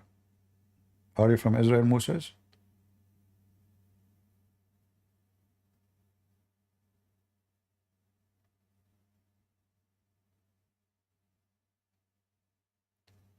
Yeah, the target in Damascus was a company who obviously they are involved in making tunnels underground,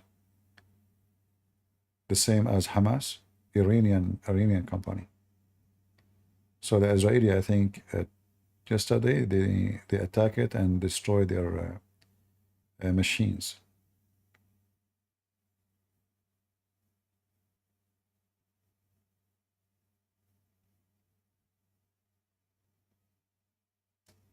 Pluto is thinking about when I was born. My friend, nobody knows my when I'm born, save Allah. Even my mom. I asked her when I was born, which day. She said, I don't know. All what I know, it was a bad day. Mom, come on, which day? She said, it was a bad day. That's all what I know. So since then, I don't think about it.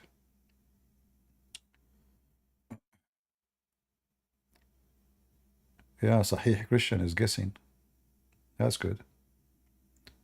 We are in the guessing mood. Yeah, so, I hope soon the war will start because you see, sometime you have to burn the dry grass for your safety. You know what I mean? Leaving long, dry grass around your house is a very stupid mistake. And Israel, they have to burn the weeds around their houses. Otherwise, they are making a big mistake.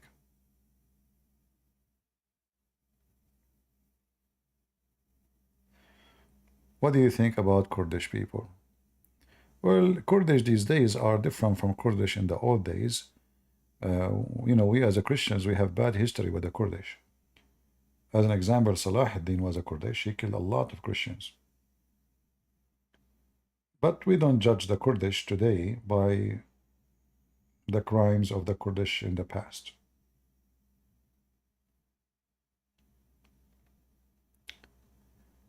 Is this really life? No, it's dead. If you want me to prove to you that this is not life, this is dead, look at this. Look at Joe Biden. He froze.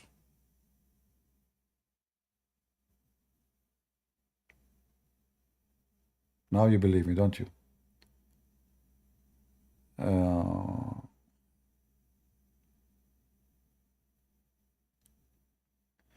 Why people they ask me questions about where are you from? Are you Chaldean? I am. My friend, those are not important. You need to focus in what I stand for. What if I am an African? What if I am from Indonesia? What if I am? Is that going to make a difference for you? What are those questions about? You should always focus in what a person he stands for. Either you agree with him, you support him for what he say, or etc., or against him. Where he's from doesn't make any difference.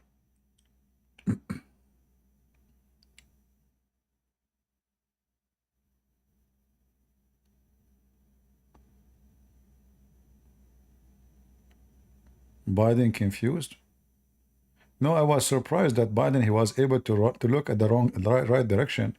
I was expecting him to talk to Trump by looking at the at the left. You know, that would be funny.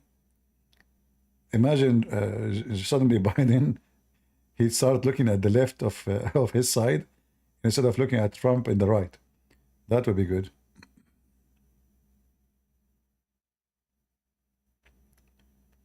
All right.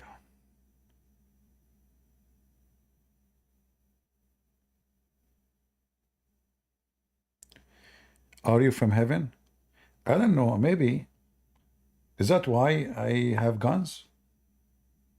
Maybe I am. Maybe. I thought about it always. I said to myself, where is the bullet coming from? They must be heavenly bullets. No? Yeah.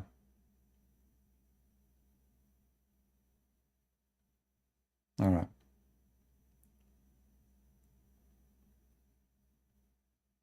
I was surprised actually he was able to stand for all this time in the debate. They did not give him a chair. But I think they gave him a lot of a drink, you know, like those energy drink to make him able to stand for 90 minutes.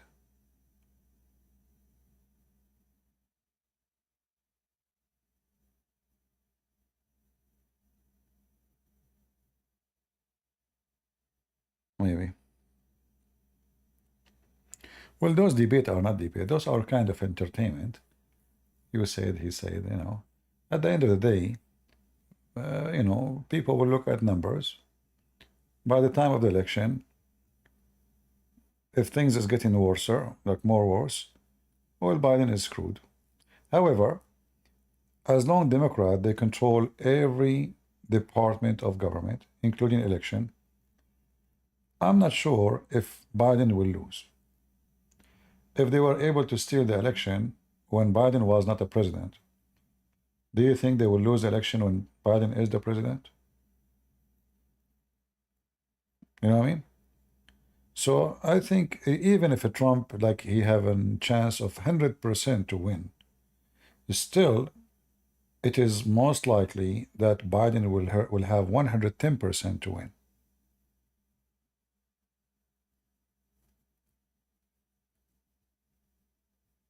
You know what I mean? Because I believe they will fabricate a lot of votes, the same they did in 2000, the last election. They can do it now, right? The only difference is that lately there's a lot of people, they are in the ground who they are not with this or that. They are feeling the heat of inflation, prices, food, electricity, you know, energy. Uh, those who they are work in the government too. So those, if they are decide not to support Biden and not to allow cheating, they can be a big obstacle for Biden administration to make a win. Otherwise, he can do the same as he did last time in the election, and they cast, you know, they can cast a couple of millions of votes in Georgia, and you know, yeah, you never know. But we will see. You know what? If Trump he won this election this time, then I think the accusation of Trump losing, I mean, the election was rigged, is not true. Because if he can rig it then, well, he can rig it now. Now he is the president, you know, he can do it more. Uh, so if a Trump he won, that means the election really is not being touched, and it was a true election. Which means the election, the last election was right, nothing wrong with it. And then that make it Biden, he won the election. But we will find out, you know, in a few months from now.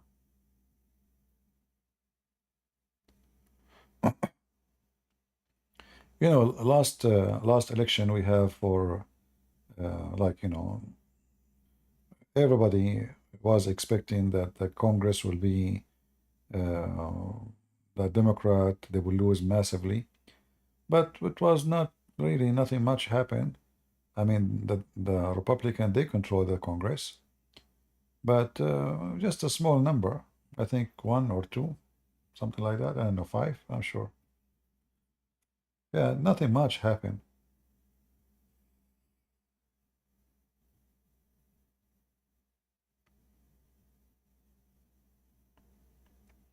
Why Islam in Lebanon? Well, when Islam start to take over in Lebanon, when the Mamalik, you heard of the Mamalik, the Albanian slaves, those are brought from Albania,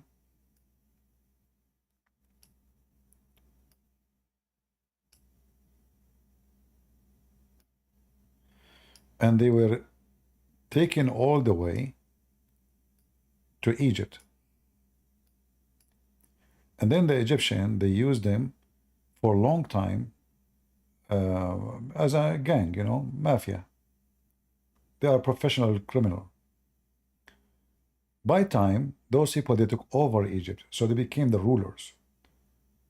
The caliphate, they sleep with their women, and then the kid who will become the son of the caliphate. So by time, the kid, he is a son, the uncle is an Albanian. So the Albanian, they take over. And then the Albanian, they start doing massacres for the Christians all over this area. And even they went all the way to the heart of Lebanon in the mountains. If you remember, I posted a video about Lebanon in Patreon. I think it was maybe 10 days ago. So those Albanian, they went all the way even to the top of the mountains, and they killed tens of thousands of Christian Lebanese. And they gave massive land to the Muslims. So they start importing Muslims to that land, so they will take over. That's why you see cities like Saida, Sur, those cities here, it's mentioned in the Bible too. They've been hijacked by Muslims. So they were able to take by the sword, Otherwise, until 1860, even Syria, the majority of the population was Christians. But in 1860, the Ottoman, they launched a massive genocide against the Christians in Lebanon and Syria, in Iraq, in Armenia, etc. And the result of that is millions of Christians being slaughtered. And that caused a lot of Christians to migrate from those countries and go to, most of them, they went to South America.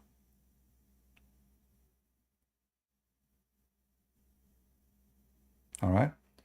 That's why you find in South America, like now Lebanon is about 5 million, population in Lebanon. But I think there's maybe 25, 26 Christian Lebanese abroad. So there's like, 6 times more than the home population of Christians abroad.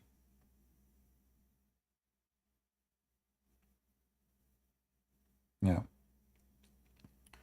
So the history between the Christians in the Middle East and the Muslims is very bloody. And until now, they are working hard to take over Lebanon. And this is why now Hezbollah, by the help of some filthy, trashy, so-called Christians in Lebanon, who betray their people just to get a job, like the previous president of Egypt, of Lebanon. His name is On. This guy is a piece of garbage. So he supported Hezbollah, so Hezbollah will make him a president. You have to have certain vote in the parliament to get the president to be agreed upon. So he got the support of some stupid Christians in Lebanon, and he got support of Hezbollah, so they made him president. But he was a decoy, and Hezbollah used him to take over Lebanon. And after being president for, I think, 8 years, Lebanon today is Lebanon today. Bankrupt, banking system collapsed, no electricity, nothing function. The only function area actually in Lebanon is the Christian areas.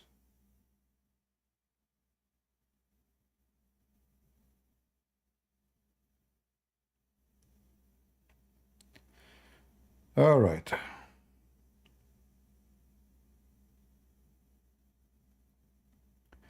Yeah, and wherever Islam goes, terror happen. I mean, name for me one country is not struggling with this garbage cult. Just name one. from Myanmar to Indonesia to Thailand. Anytime you hear bombing somewhere, it's Muslims. When the last time you heard a Jew doing suicide bombing, or an Indian, Hindu, or a Buddhist, or a Christian, or even atheist? Wherever they go, the land is burned.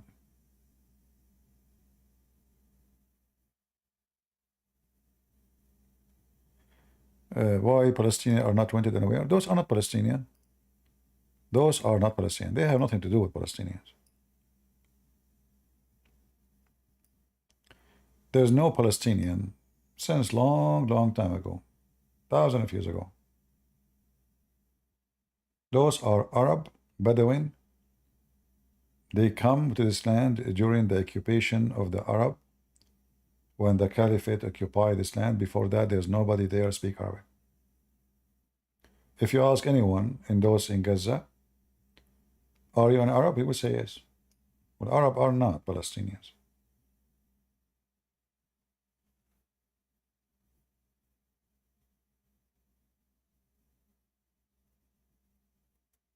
Well, I don't know what the Buddhist monk he said. I have no idea what he said, but I don't know. I cannot speak of something I'm not sure of.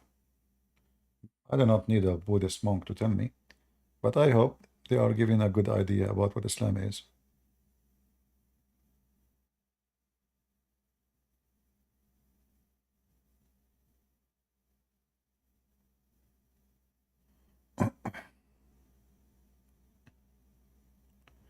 Yeah, everybody is a Palestinian suddenly. Even Jesus, they made him Palestinian. Those scumbag.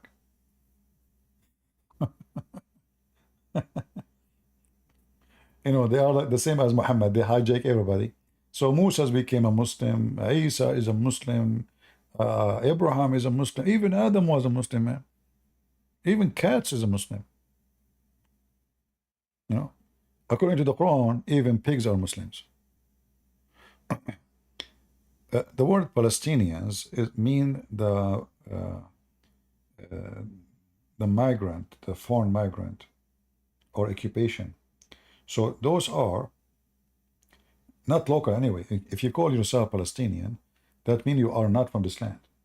It's like today you say alien, like those who come to USA, they don't have papers, so they kill them like an illegal migrant, So this is what Palestinian means. It's Palestine. So it's not a name for local. The name alone, even if they are Palestinian, the name alone proves that they are not from the land. But anyway, they are not. When the Assyrian, they come to the land and they enslave every single person in the land, they took with them not only the Jews, they took all the Palestinians who are located in Gaza. You remember the story in the Old Testament about Samson, right?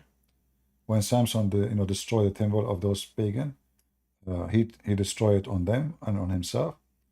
They were Palestinian, but at that time there's no Palestinian now. So when they took all the slaves, and then we know the story how a Jewish woman, she was able to free her people from the slavery. So the king or the Assyrian, they freed the Jews, they allowed them to go back, but they did not free the Palestinians. So the Palestinians who they were in the land, they stay in Iraq and they never come back.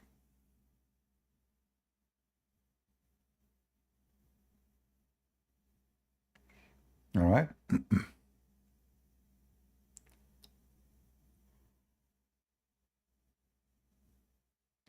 If Trump loses the election, what do you think will happen to America? Well, what will happen next? Maybe Joe Biden, after a few months, he will take vacation to Allah. Then we will have a funny president. She will keep laughing, taking drugs.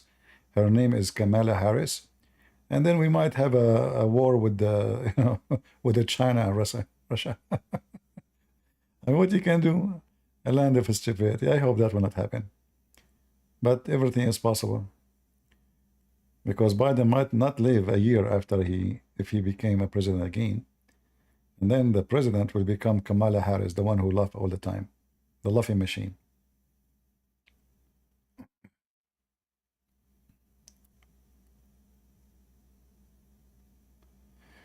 They gave the Nobel Prize for Arafat. Yeah, because they are pervert.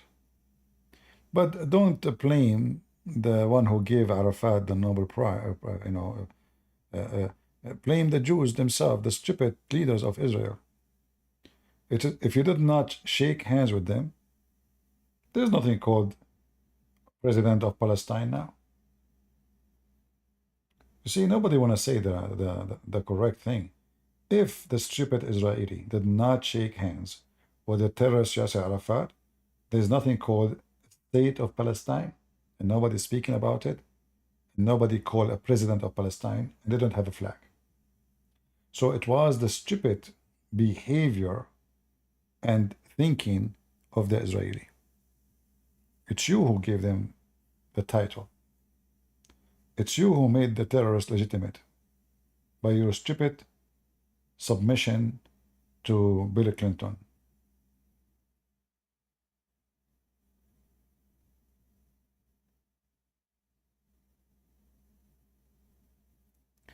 %90 of the bad things happening now to Israel is happening because of stupid leadership of Israel, including the growth of Hezbollah, the growth of Hamas, the giving so-called Palestine legitimate name, a state name, a flag name, and even a member, watching member in the United Nations. All of this done by the Israeli, not by your enemy. It is your stupid leaders who did it.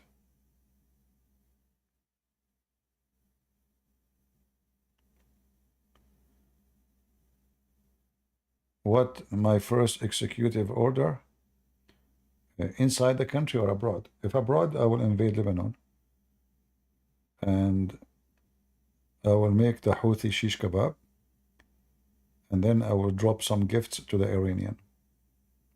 Destroy all their manufacture for nukes so they will never have one. That is for the first day. Second day, we think about it later.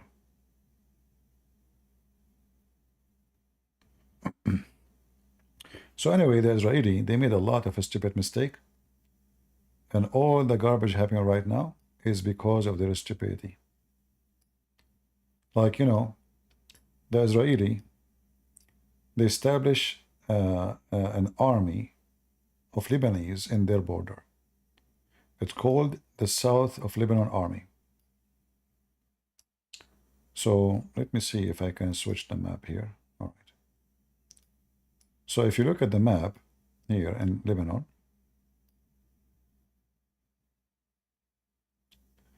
well, this map is not really colored, so you don't see the borders very, very well. But anyway, I cannot. My mouse is showing, right? You can see my mouse. Yeah. So anyway, so they establish an army in this area, in the south of Lebanon, and this army was Lebanese, who they are sponsored and supported by the Israeli. Okay, sound good. So this army was able to stop Hezbollah from getting closer to the borders of Israel. The stupid Israeli, because of politics, because nobody is a leader, they care for election, they withdrew overnight and they left this army alone. Without even telling their friends we are leaving. Imagine how they betray them. So that created a chaos, and those army, they collapse. They left us alone? We cannot fight alone. Who's going to support us now? So the army collapsed and Hezbollah invade the area, and that make Hezbollah became so famous overnight.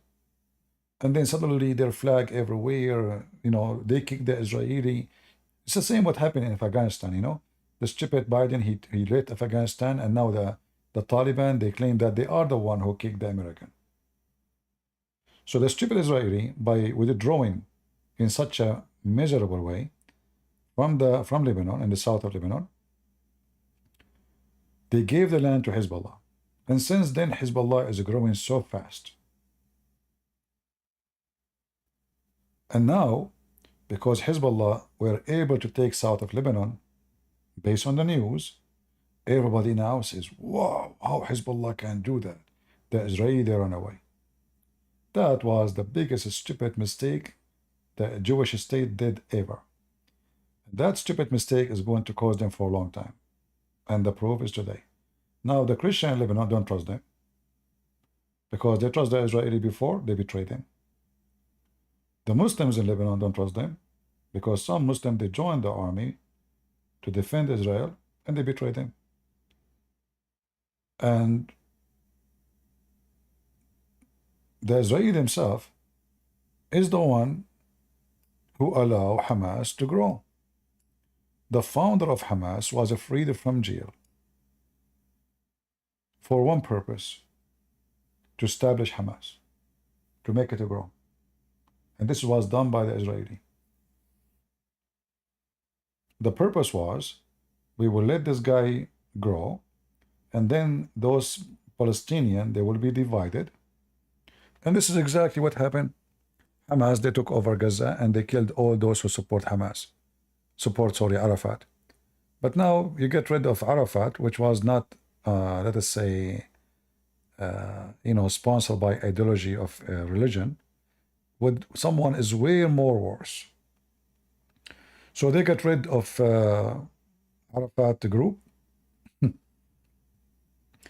by establishing a very aggressive Islamic terrorist group. This is how smart the Israeli. And now they don't know how to get rid of them.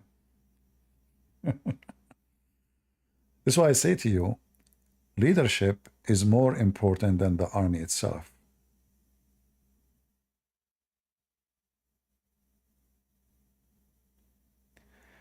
They were not friends. Well, like, are you in love with them too? But no, I can say they are friends because they fight with you and they give their life. It's a war. So whatever you want to call them, they defend your borders. You use them. How you betray them? You betray them. And now nobody will trust Israel. Like now, if you ask the Lebanese Christians, would you like to join Israel in case they attack Hezbollah? They will not do that because they don't trust you. You will betray them second day. Why they want to go in a war for you?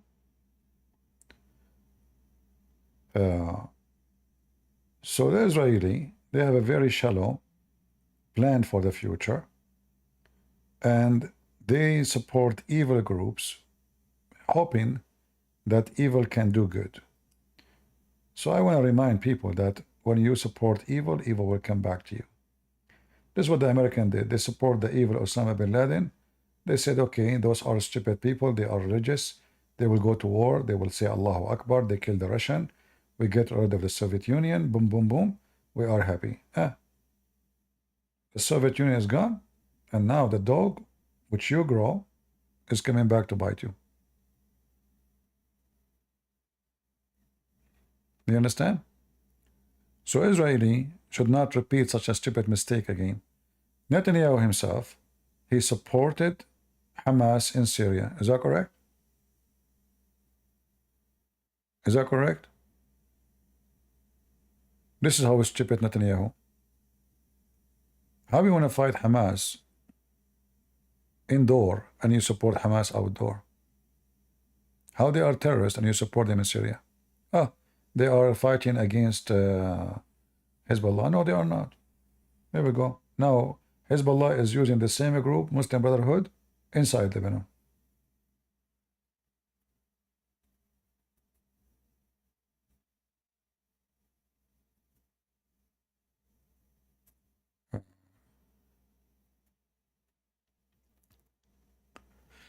Anyway,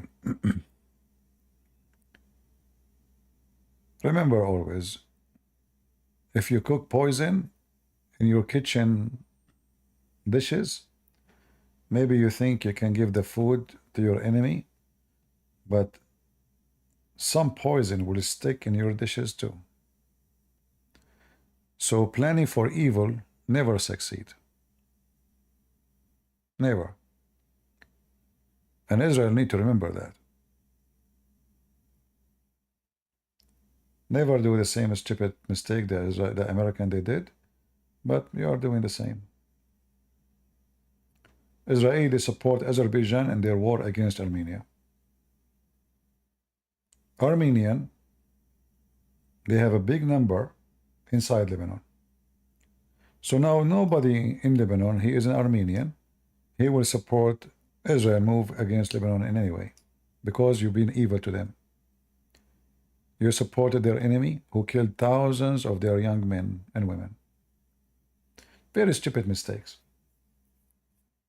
You went all the way to Azerbaijan. You think really Azerbaijan will support you in case of war with Iran? They will not. Both are Muslims and both are Shia. And they hate you.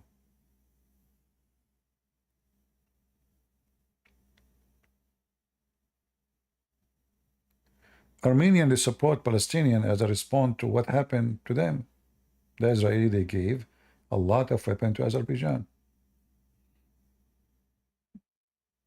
I know that this is a stupid decision from the Armenian, but do you blame them? The Israeli, they give a lot of weapons to the Azerbaijani to kill Armenian. So this is the lowest they can do to, return back to Israel. So Armenia now, they agree to acknowledge the Palestinian state, but this is, useless anyway. But you see that what I'm saying, the Israeli are being stupid. Instead of generating more friends, they are generating more enemies. Very bad leadership. It was very important to be close to the Armenian, not to the Azerbaijani, because in Lebanon there is a big number of Armenian.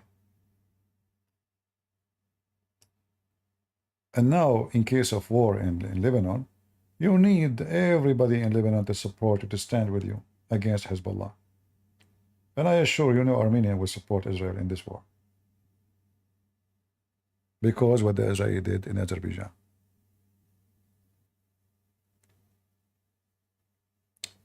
Remember one thing. You will harvest what you grow. And all the evil we see happening now to Israel, it was the seed of the stupid Netanyahu and the previous leadership before him. All your peace agreement was a piece of garbage and you are stupid. You gave all of Sinai to Egypt for what? Nothing. Egypt supplying Hamas with all the weapons they want. Not only that, you did not even have control with the border between Gaza and Egypt. This is how stupid you are. So you have them have their own borders. Huh? Okay, have fun. So we signed peace agreement with Egypt, but until now the Egyptian from time to time they threat you. So there's no peace. Anytime the war can break. The only reason the Egyptians are not attacking you because they are poor, they have no money. You sign peace agreement with Jordan. Well, every single citizen of Jordan spit on you and would love to kill you all. So your agreement is just a piece of garbage. It's just a matter of time this king will go, they will have a new king and they will rip it off and they will say war. You sign peace agreement with Emirat. What Emirat have to do with you? What that would do? I will tell you what they would do. They will penetrate your system. Your girls are going to Emirat and they are getting married from Muslims, and slowly the Muslim will invade because now Emirati, they do not need visa. Bahrain, they do not need visa to Israel, and your girls are very easy because they are not really they don't care, they just trying to have fun. So they marry them, they sleep with them, they have babies from them, they convert them, and now they will become inside Israel.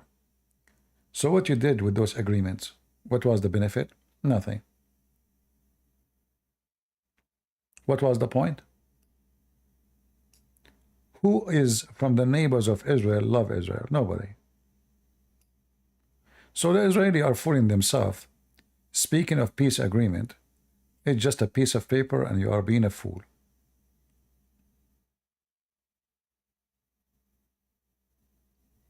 In fact, I consider a peace agreement between the Arab and Israel is the biggest threat to Israel.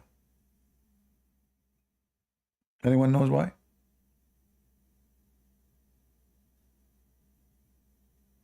Who knows why? This is the biggest threat ever to Israel. Not only the threat, it is the biggest disaster to Israel.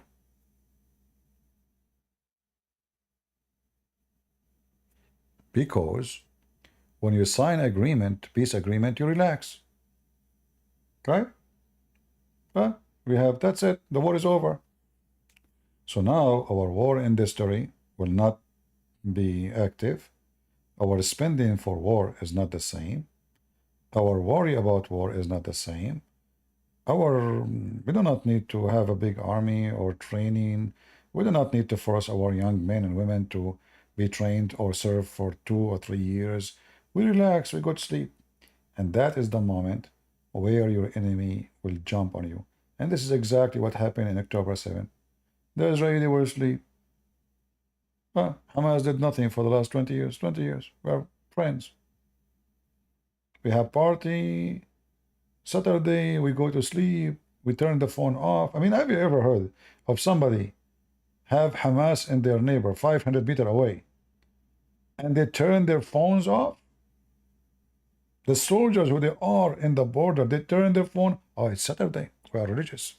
That is the most stupid religious ever I heard. Imagine even those civilians, they turn their phone off. They hear shooting and nobody turn his phone to see what's going on. We cannot even turn the radio on. It's Sabbath. It's Sabbath. You see Jesus what he said? He said, Sabbath was made for the man, not the man was made for Sabbath. Those stupid people, they start worshiping the Sabbath. I mean, is it common sense? There's missiles, there's shooting, don't you open the radio, see what's happening? They don't want to open the radio. Haram, haram, brother, haram. Stupid mentality. And then the criminals, they came to their houses, they hunt them like sheep, they took the women, they killed the children, they raped them, they took them, they destroyed them, did all kind of garbage.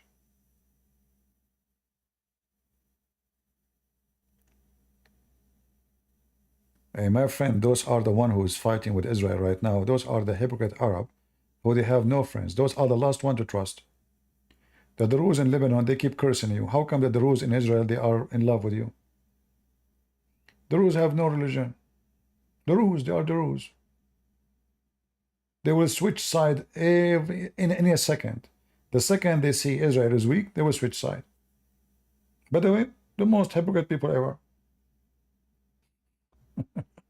What, by the way, what the rules? You're just fooling yourself. In fact, I believe that 90% of the stolen weapon in Israel from their warehouses is stolen by those people and sold to Hamas.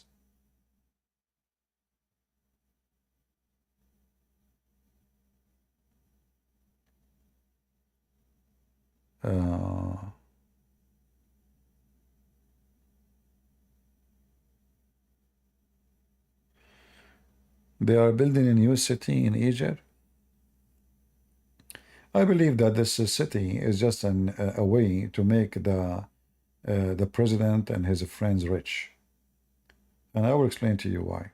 Like, you know, we say now Cairo became so busy, right? And very crowded. And we have a lot of desert land. So the one who own their areas, let us say, you see my mouse, where it is? So if I say here, this land is empty, and I decide to build a city there, and then I tell my friends, my family, go buy lands there, tens of kilometers, you know, for a very cheap price from the government, from me, buy it, you know, and then we build a city supposedly in the leftover land, which is the government land, still owned land, based on the map, before even they announced the map.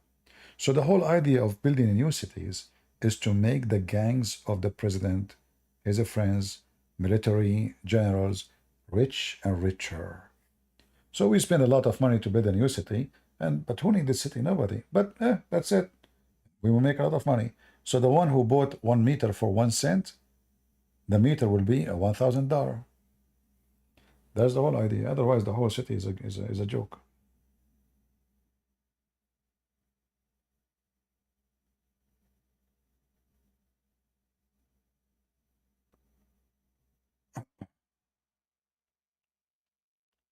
Those countries, they don't have a future, and all their politics is based on fear. Like, I don't know how many of you remember that in the Egyptian media, every day they talk about Ethiopia, Ethiopia, they will stop the water on us, we are going to die. It was the propaganda of the Egyptian government. They want to keep the crowd busy. So they don't think about the president was doing. So now our fear is the water. Suddenly, no, how come nobody is talking about the water now? Because now the president and his gang, they took over the country. Everything is stable for them.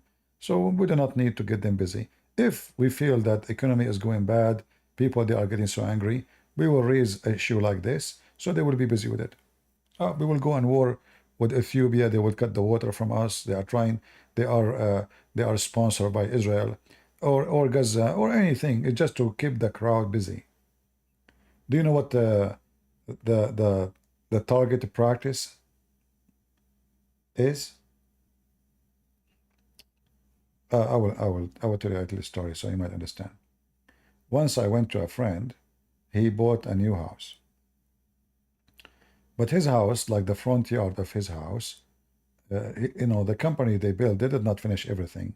So he have a lot of small rocks, hundreds. He said, I don't know what to do with this. I said, it's very easy to get rid of it. He said, how? I said, do you have empty garbage can? He said, yes. I said, bring it. But be sure it's something will be demolished. I said, don't tell me you're going to work the whole 2 days to clean the yard. I said, no, I will not do it. Just wait. So he brought it. I put it in the other side of the street, which is empty land. It's a new area. They are building houses. There's a bunch of kids. I said, hey, kids, who can hit that can there with his rock? And I took the first rock and I throw it at the garbage can in the other side of the road. All the kids in the area, they came and they started throwing rocks from his yard, targeting the garbage can in the other side of the road.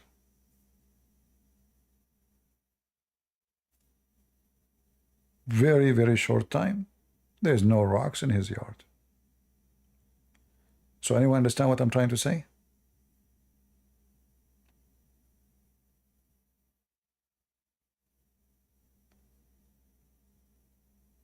Maybe nobody. Are you guys sleepy? Oh, it's getting late. Okay. So the whole idea is, the targeted practice is, I cleaned my yard by making other kids have fun, getting them busy, but they never know that I, in fact, making them do the work I want to do. And this is what the government they do. So now Israel will be a targeted practice of hatred, problems. So the local, they will throw all their problems at the neighbor. So the Israeli is a kind of, let us say, a window of a breathe for those Arab neighbors.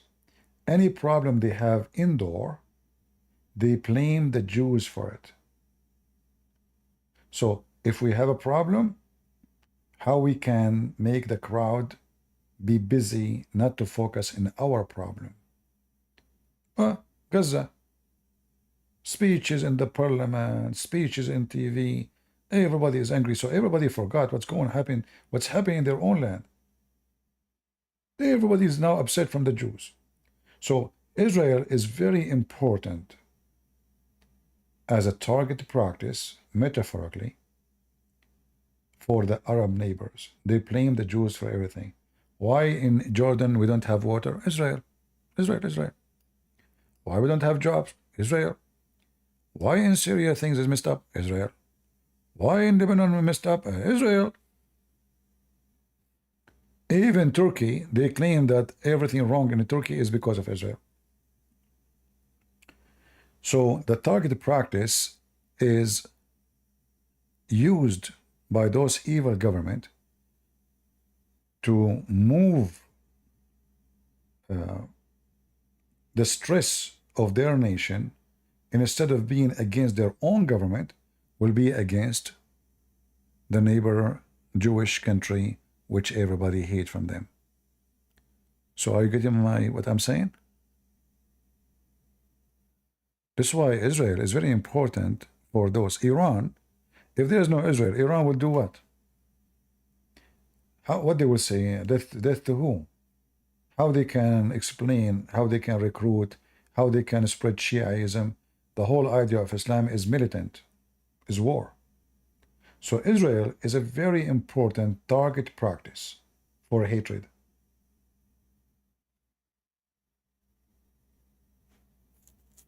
Do you understand what I'm saying? Or you don't?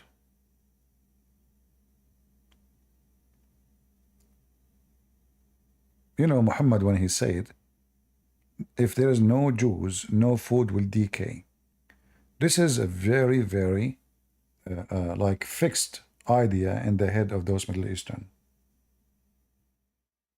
So now anything happened, they blame the Jews for it. Anything. See it?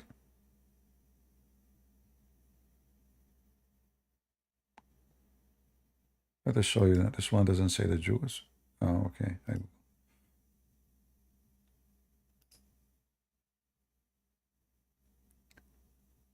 Muhammad said, had it not been for the children of Israel, mean Bani Israel, meat would not have gone bad. So even they blame that the meat go bad because of the Jews. So do you understand now the mentality? This is a tactic used by Muhammad since his time. So he deport all the garbage he have in his society to blame for it a minority, a small, weak, tiny minority. He did not say the Christians. Anyone knows why? Because the Christians are big in number. He want to blame the weakest, the women and the Jews. He needs somebody to blame, but he avoid to blame the big one. And this is why now you see that all of them, they are focusing in Israel. Why? Because they cannot say we want to kill the Christians. The Christians are massive in number. That will unite the Christians. If the Muslim want to go really make a war, Christians versus Muslims, for sure the Muslim will be defeated easy. But Israel is a small country. The Jews are a very tiny number in the world. So they are easy target, easy for the purpose. And they will not unite the whole world against them if they say the same as if they say we need to kill the Christians. So the Israelis are perfect target for them. All right?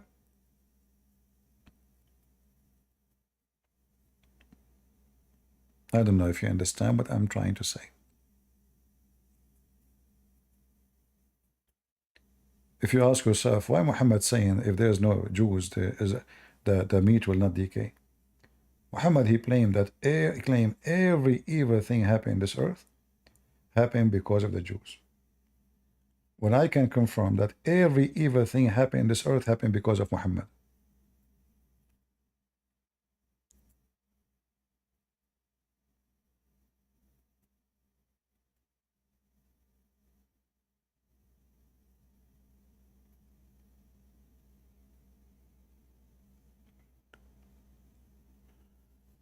Anyway, uh, let us see what will happen tomorrow or in the very soon future with this Israel-Lebanon. Let me see if there's any new news. Okay, Israel and the Iran-backed Hezbollah launch closer or in Lebanon. I don't see.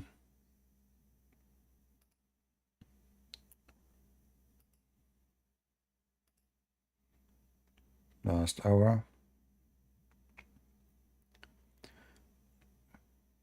All right, Israel Gaza Live troops conduct exercise amid.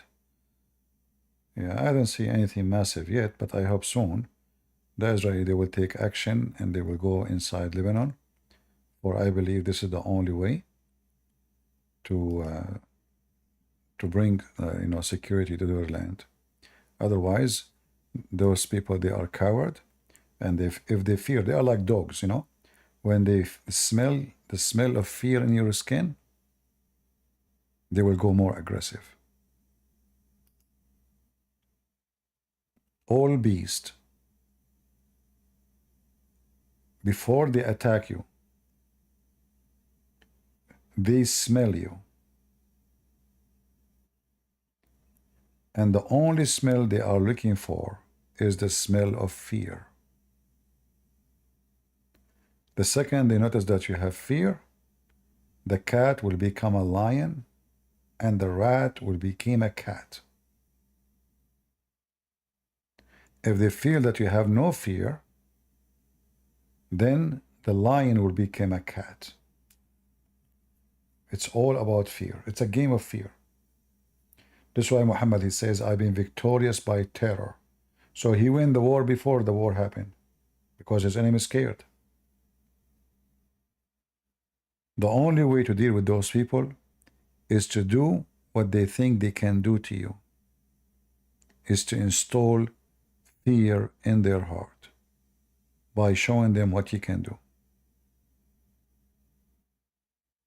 If you are the one who live in fear, they are superior and you are weak.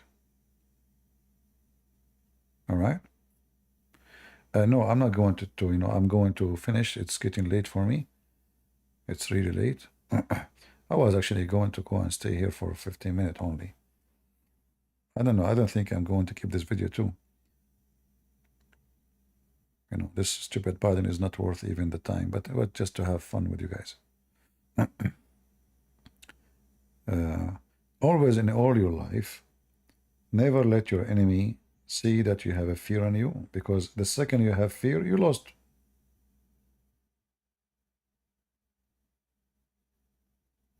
Without even the fight, you are already a loser. Especially if the fear is not a wise fear. Like, there's a fear of like being smart, taking, tuition, what to do, how to protect yourself. This is a smart fear. This is not the fear we're talking about. I'm talking about the fear which can freeze you and make you unable to think and able to act. So you become like a rabbit.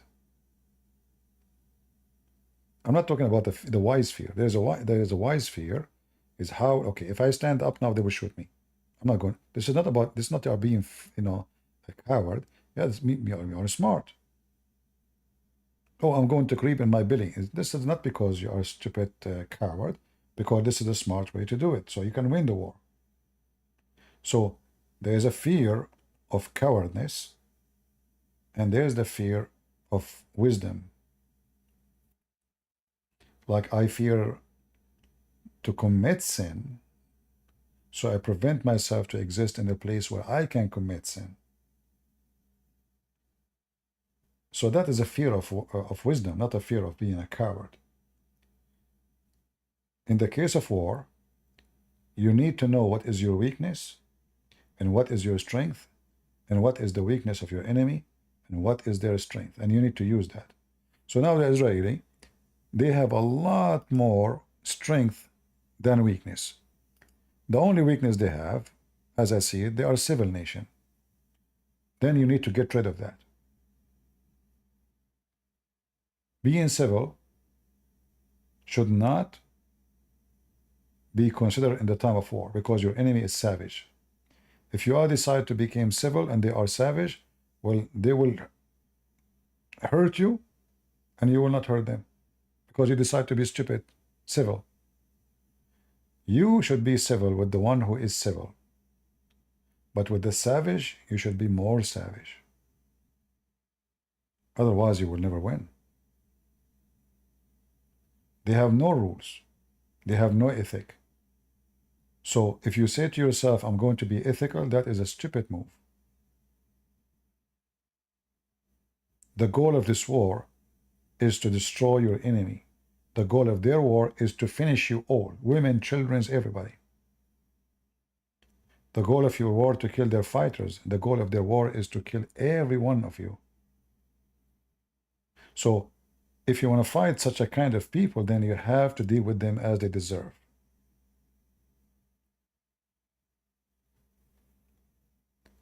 Otherwise, you are giving them upper hand over you. So Israel now, they have a massive power in the air, a massive power even by missiles. They have massive power in everything, in the ground, everything. So why you are hesitating? You are hesitating because American told you not to do that? Because Europe will be angry from you? They are angry from you anyway. Finish it. Finish this drama. And they should not. And I believe if the Israeli invade south of Lebanon, it's going to take way less than invading Gaza. Why? Because Gaza there is now a city under the ground. In south of Lebanon, they don't have such a thing. They can't even do that. They can build some tunnels for warehouses, for weapons, which is easy to discover. But I believe the war there will be way easier. Especially, there's a lot of villages in the south of Lebanon who they hate Israel. You know, did you ask yourself how the Israeli can find where a leader of Hamas in Syria, whereas the leader of Hezbollah is sleeping in Syria? They must have a lot of people in the ground supporting them. And that because Hezbollah is a Shia party, and the Sunni, they hate them. So I assure you that all the information they receive about those terrorists is sent by Muslim Sunni. Or maybe some Christians, but I assume 99.9 is Muslim Sunni. In Syria, in Libya. Otherwise, how the Israeli they knew? I mean, they knew the guy where he is smoking his cigarette. So they have a massive access to information. So that is telling you they have in the ground ability to reach into, like their spying ability is extremely scary. Like in order to chase somebody's phone, you need to know the number. Those people, they change their number every day. They don't have a phone number really. So how you can chase them? Obviously there's somebody, they have a lot of spy in the ground. And I assure you that most of them, they are Muslim Sunni who hate the Shia, and they are supplying the Israeli with locations, with informations, with names, with warehouses, with everything they need. And that additional strength for Israel, that in the ground, there's a lot of Muslims, they hate the Shia, specifically Hezbollah. So they have a lot, and you know, as usual, when you are strong, nobody go against you. The second you collapse, suddenly a lot of people will fight. So I bet you, if Israel attacked Lebanon, and Israel was able to take a big number of Hezbollah, all those Muslim Sunni, like in Saida or in those territory in the south, they will revolt against Hezbollah and they will bear arm. And the same will happen in the north. And I will not be surprised even if things start moving inside Syria and the Muslim Sunni, you know, start moving. Because when they see Hezbollah is weakening, that's the moment they are waiting for. All right. All right, guys. I think we have enough for today. Should I delete this video? It's just about politics. There's nothing really important. And I think all of you by now understand how I think. You know, give me Israel army for 7 days and I will change the whole Middle East. Just 7 days. 7 days. I will give them back the leadership in the day number 8. Trust me, I will change the Middle East. 7 days maximum. The stupid Netanyahu, we have the whole year he could not finish Gaza. Just give me 7 days. I will teach all of them how to behave. Yeah. As I said, when you show them that you are a person who have no fear, they will bow down. They are cowards. When they see that you are a civil person who go by, you know, the political correctness madness, then they will jump all over you like monkeys. All right? How? The same as Middle Eastern, they deal with Middle Eastern. How? How Saddam Hussein, he ruled for 40 years. How Al-Qaddafi, he ruled for 35 years. How the president of Egypt, he ruled for 40 years. How the Assad ruled for 35 years. How? Those people, they understand one language.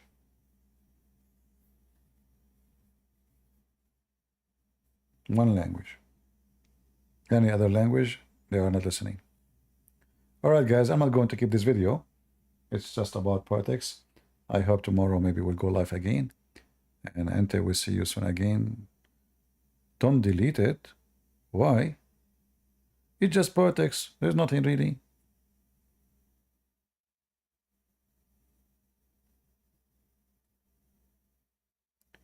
Yeah, why not? I mean, what Prime Minister? You see, if you look at those who they are in the government and you give them jobs, none of them is a qualified really. They don't have a skills in war. They don't have a skills in politics. They don't have a skills in law. They don't have a skills of anything. They are not thinker. They are not smarter. They are not fast. They are just a bunch of dumb people who do politics to win a job. A country at the stage of risk, they need someone special. You have to be special in everything. You have to be warrior in the case of war. You have to be smart so he can make more friends and less enemies, because you're at war. So you need to look for friends. You need to establish more friendship. Israel failed in that field. They fail with their neighbors. They fail with their enemies. They fail with everybody. They allow their enemy to grow. The Israeli, the way I see them as a government, is like somebody, he have a bunch of rats in a hole next to his house. So he don't throw the garbage in the garbage dumpster. He say it's easy if we give it to the rats. And the rats get bigger and bigger, and they have more babies. And now they want to eat your house. And the rats, they were digging under your you know, structure of your building, and then suddenly you wake up and you find that there's a cracks in your wall and your house is collapsing. This is what the Israeli did because they have a wrong leadership. All right? So if you understand what I'm saying, then you get my point. If not, I don't think if I explain more it will work.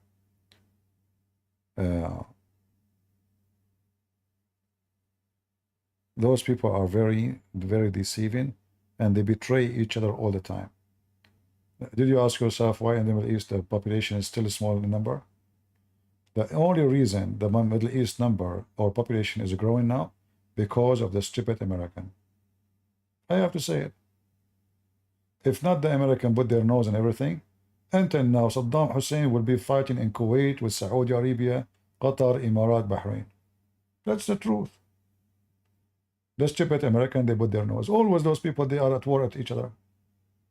If not the stupid Trump, Saudi Arabia will be invading Qatar, and Hamas will not be sponsored now. It was the stupid Trump who forced Saudi Arabia not to invade Qatar. Just a week before he left the office, Trump, he forced Saudi Arabia to shake hands with Qatar. The stupid Trump himself. That's truth. Very stupid leadership. But who understand? Nobody. Nobody. All right, guys. Thank you very much for being here. And I will see you tomorrow, if God allow us to be here again. And I will see you again. God is good. So is Jesus. And we praise the Lord for everything we have and for what we don't have. For sometime what they don't have is a gift. And sometimes what you have, it can be a curse. So praise the Lord for what you have and what you don't have. And ask him to bless you. Ask him to be with you. And ask him always to stand with you in the time of fear, in the time of weakness, more than in the time of strength. For if the Lord is with me, who could be against me? So we pray that the Lord will be with us so we can be wise, so we can be strong, so we can overcome our fear and overcome our weakness. And then, when you are ready to do what you need to do as a person who believes in the Lord, then the Lord will support your plan. For your plan is going to be his plan. And your plan will be a blessing to you and your land and your family. Remember, never support evil, for evil will come back to you. Never, ever plant weeds in your garden, thinking that weeds will overcome other weeds. At the end of the day, both are weeds, and weeds are weeds. So don't be a fool, and don't bring the devil to your home. Thank you. God bless you, and see you.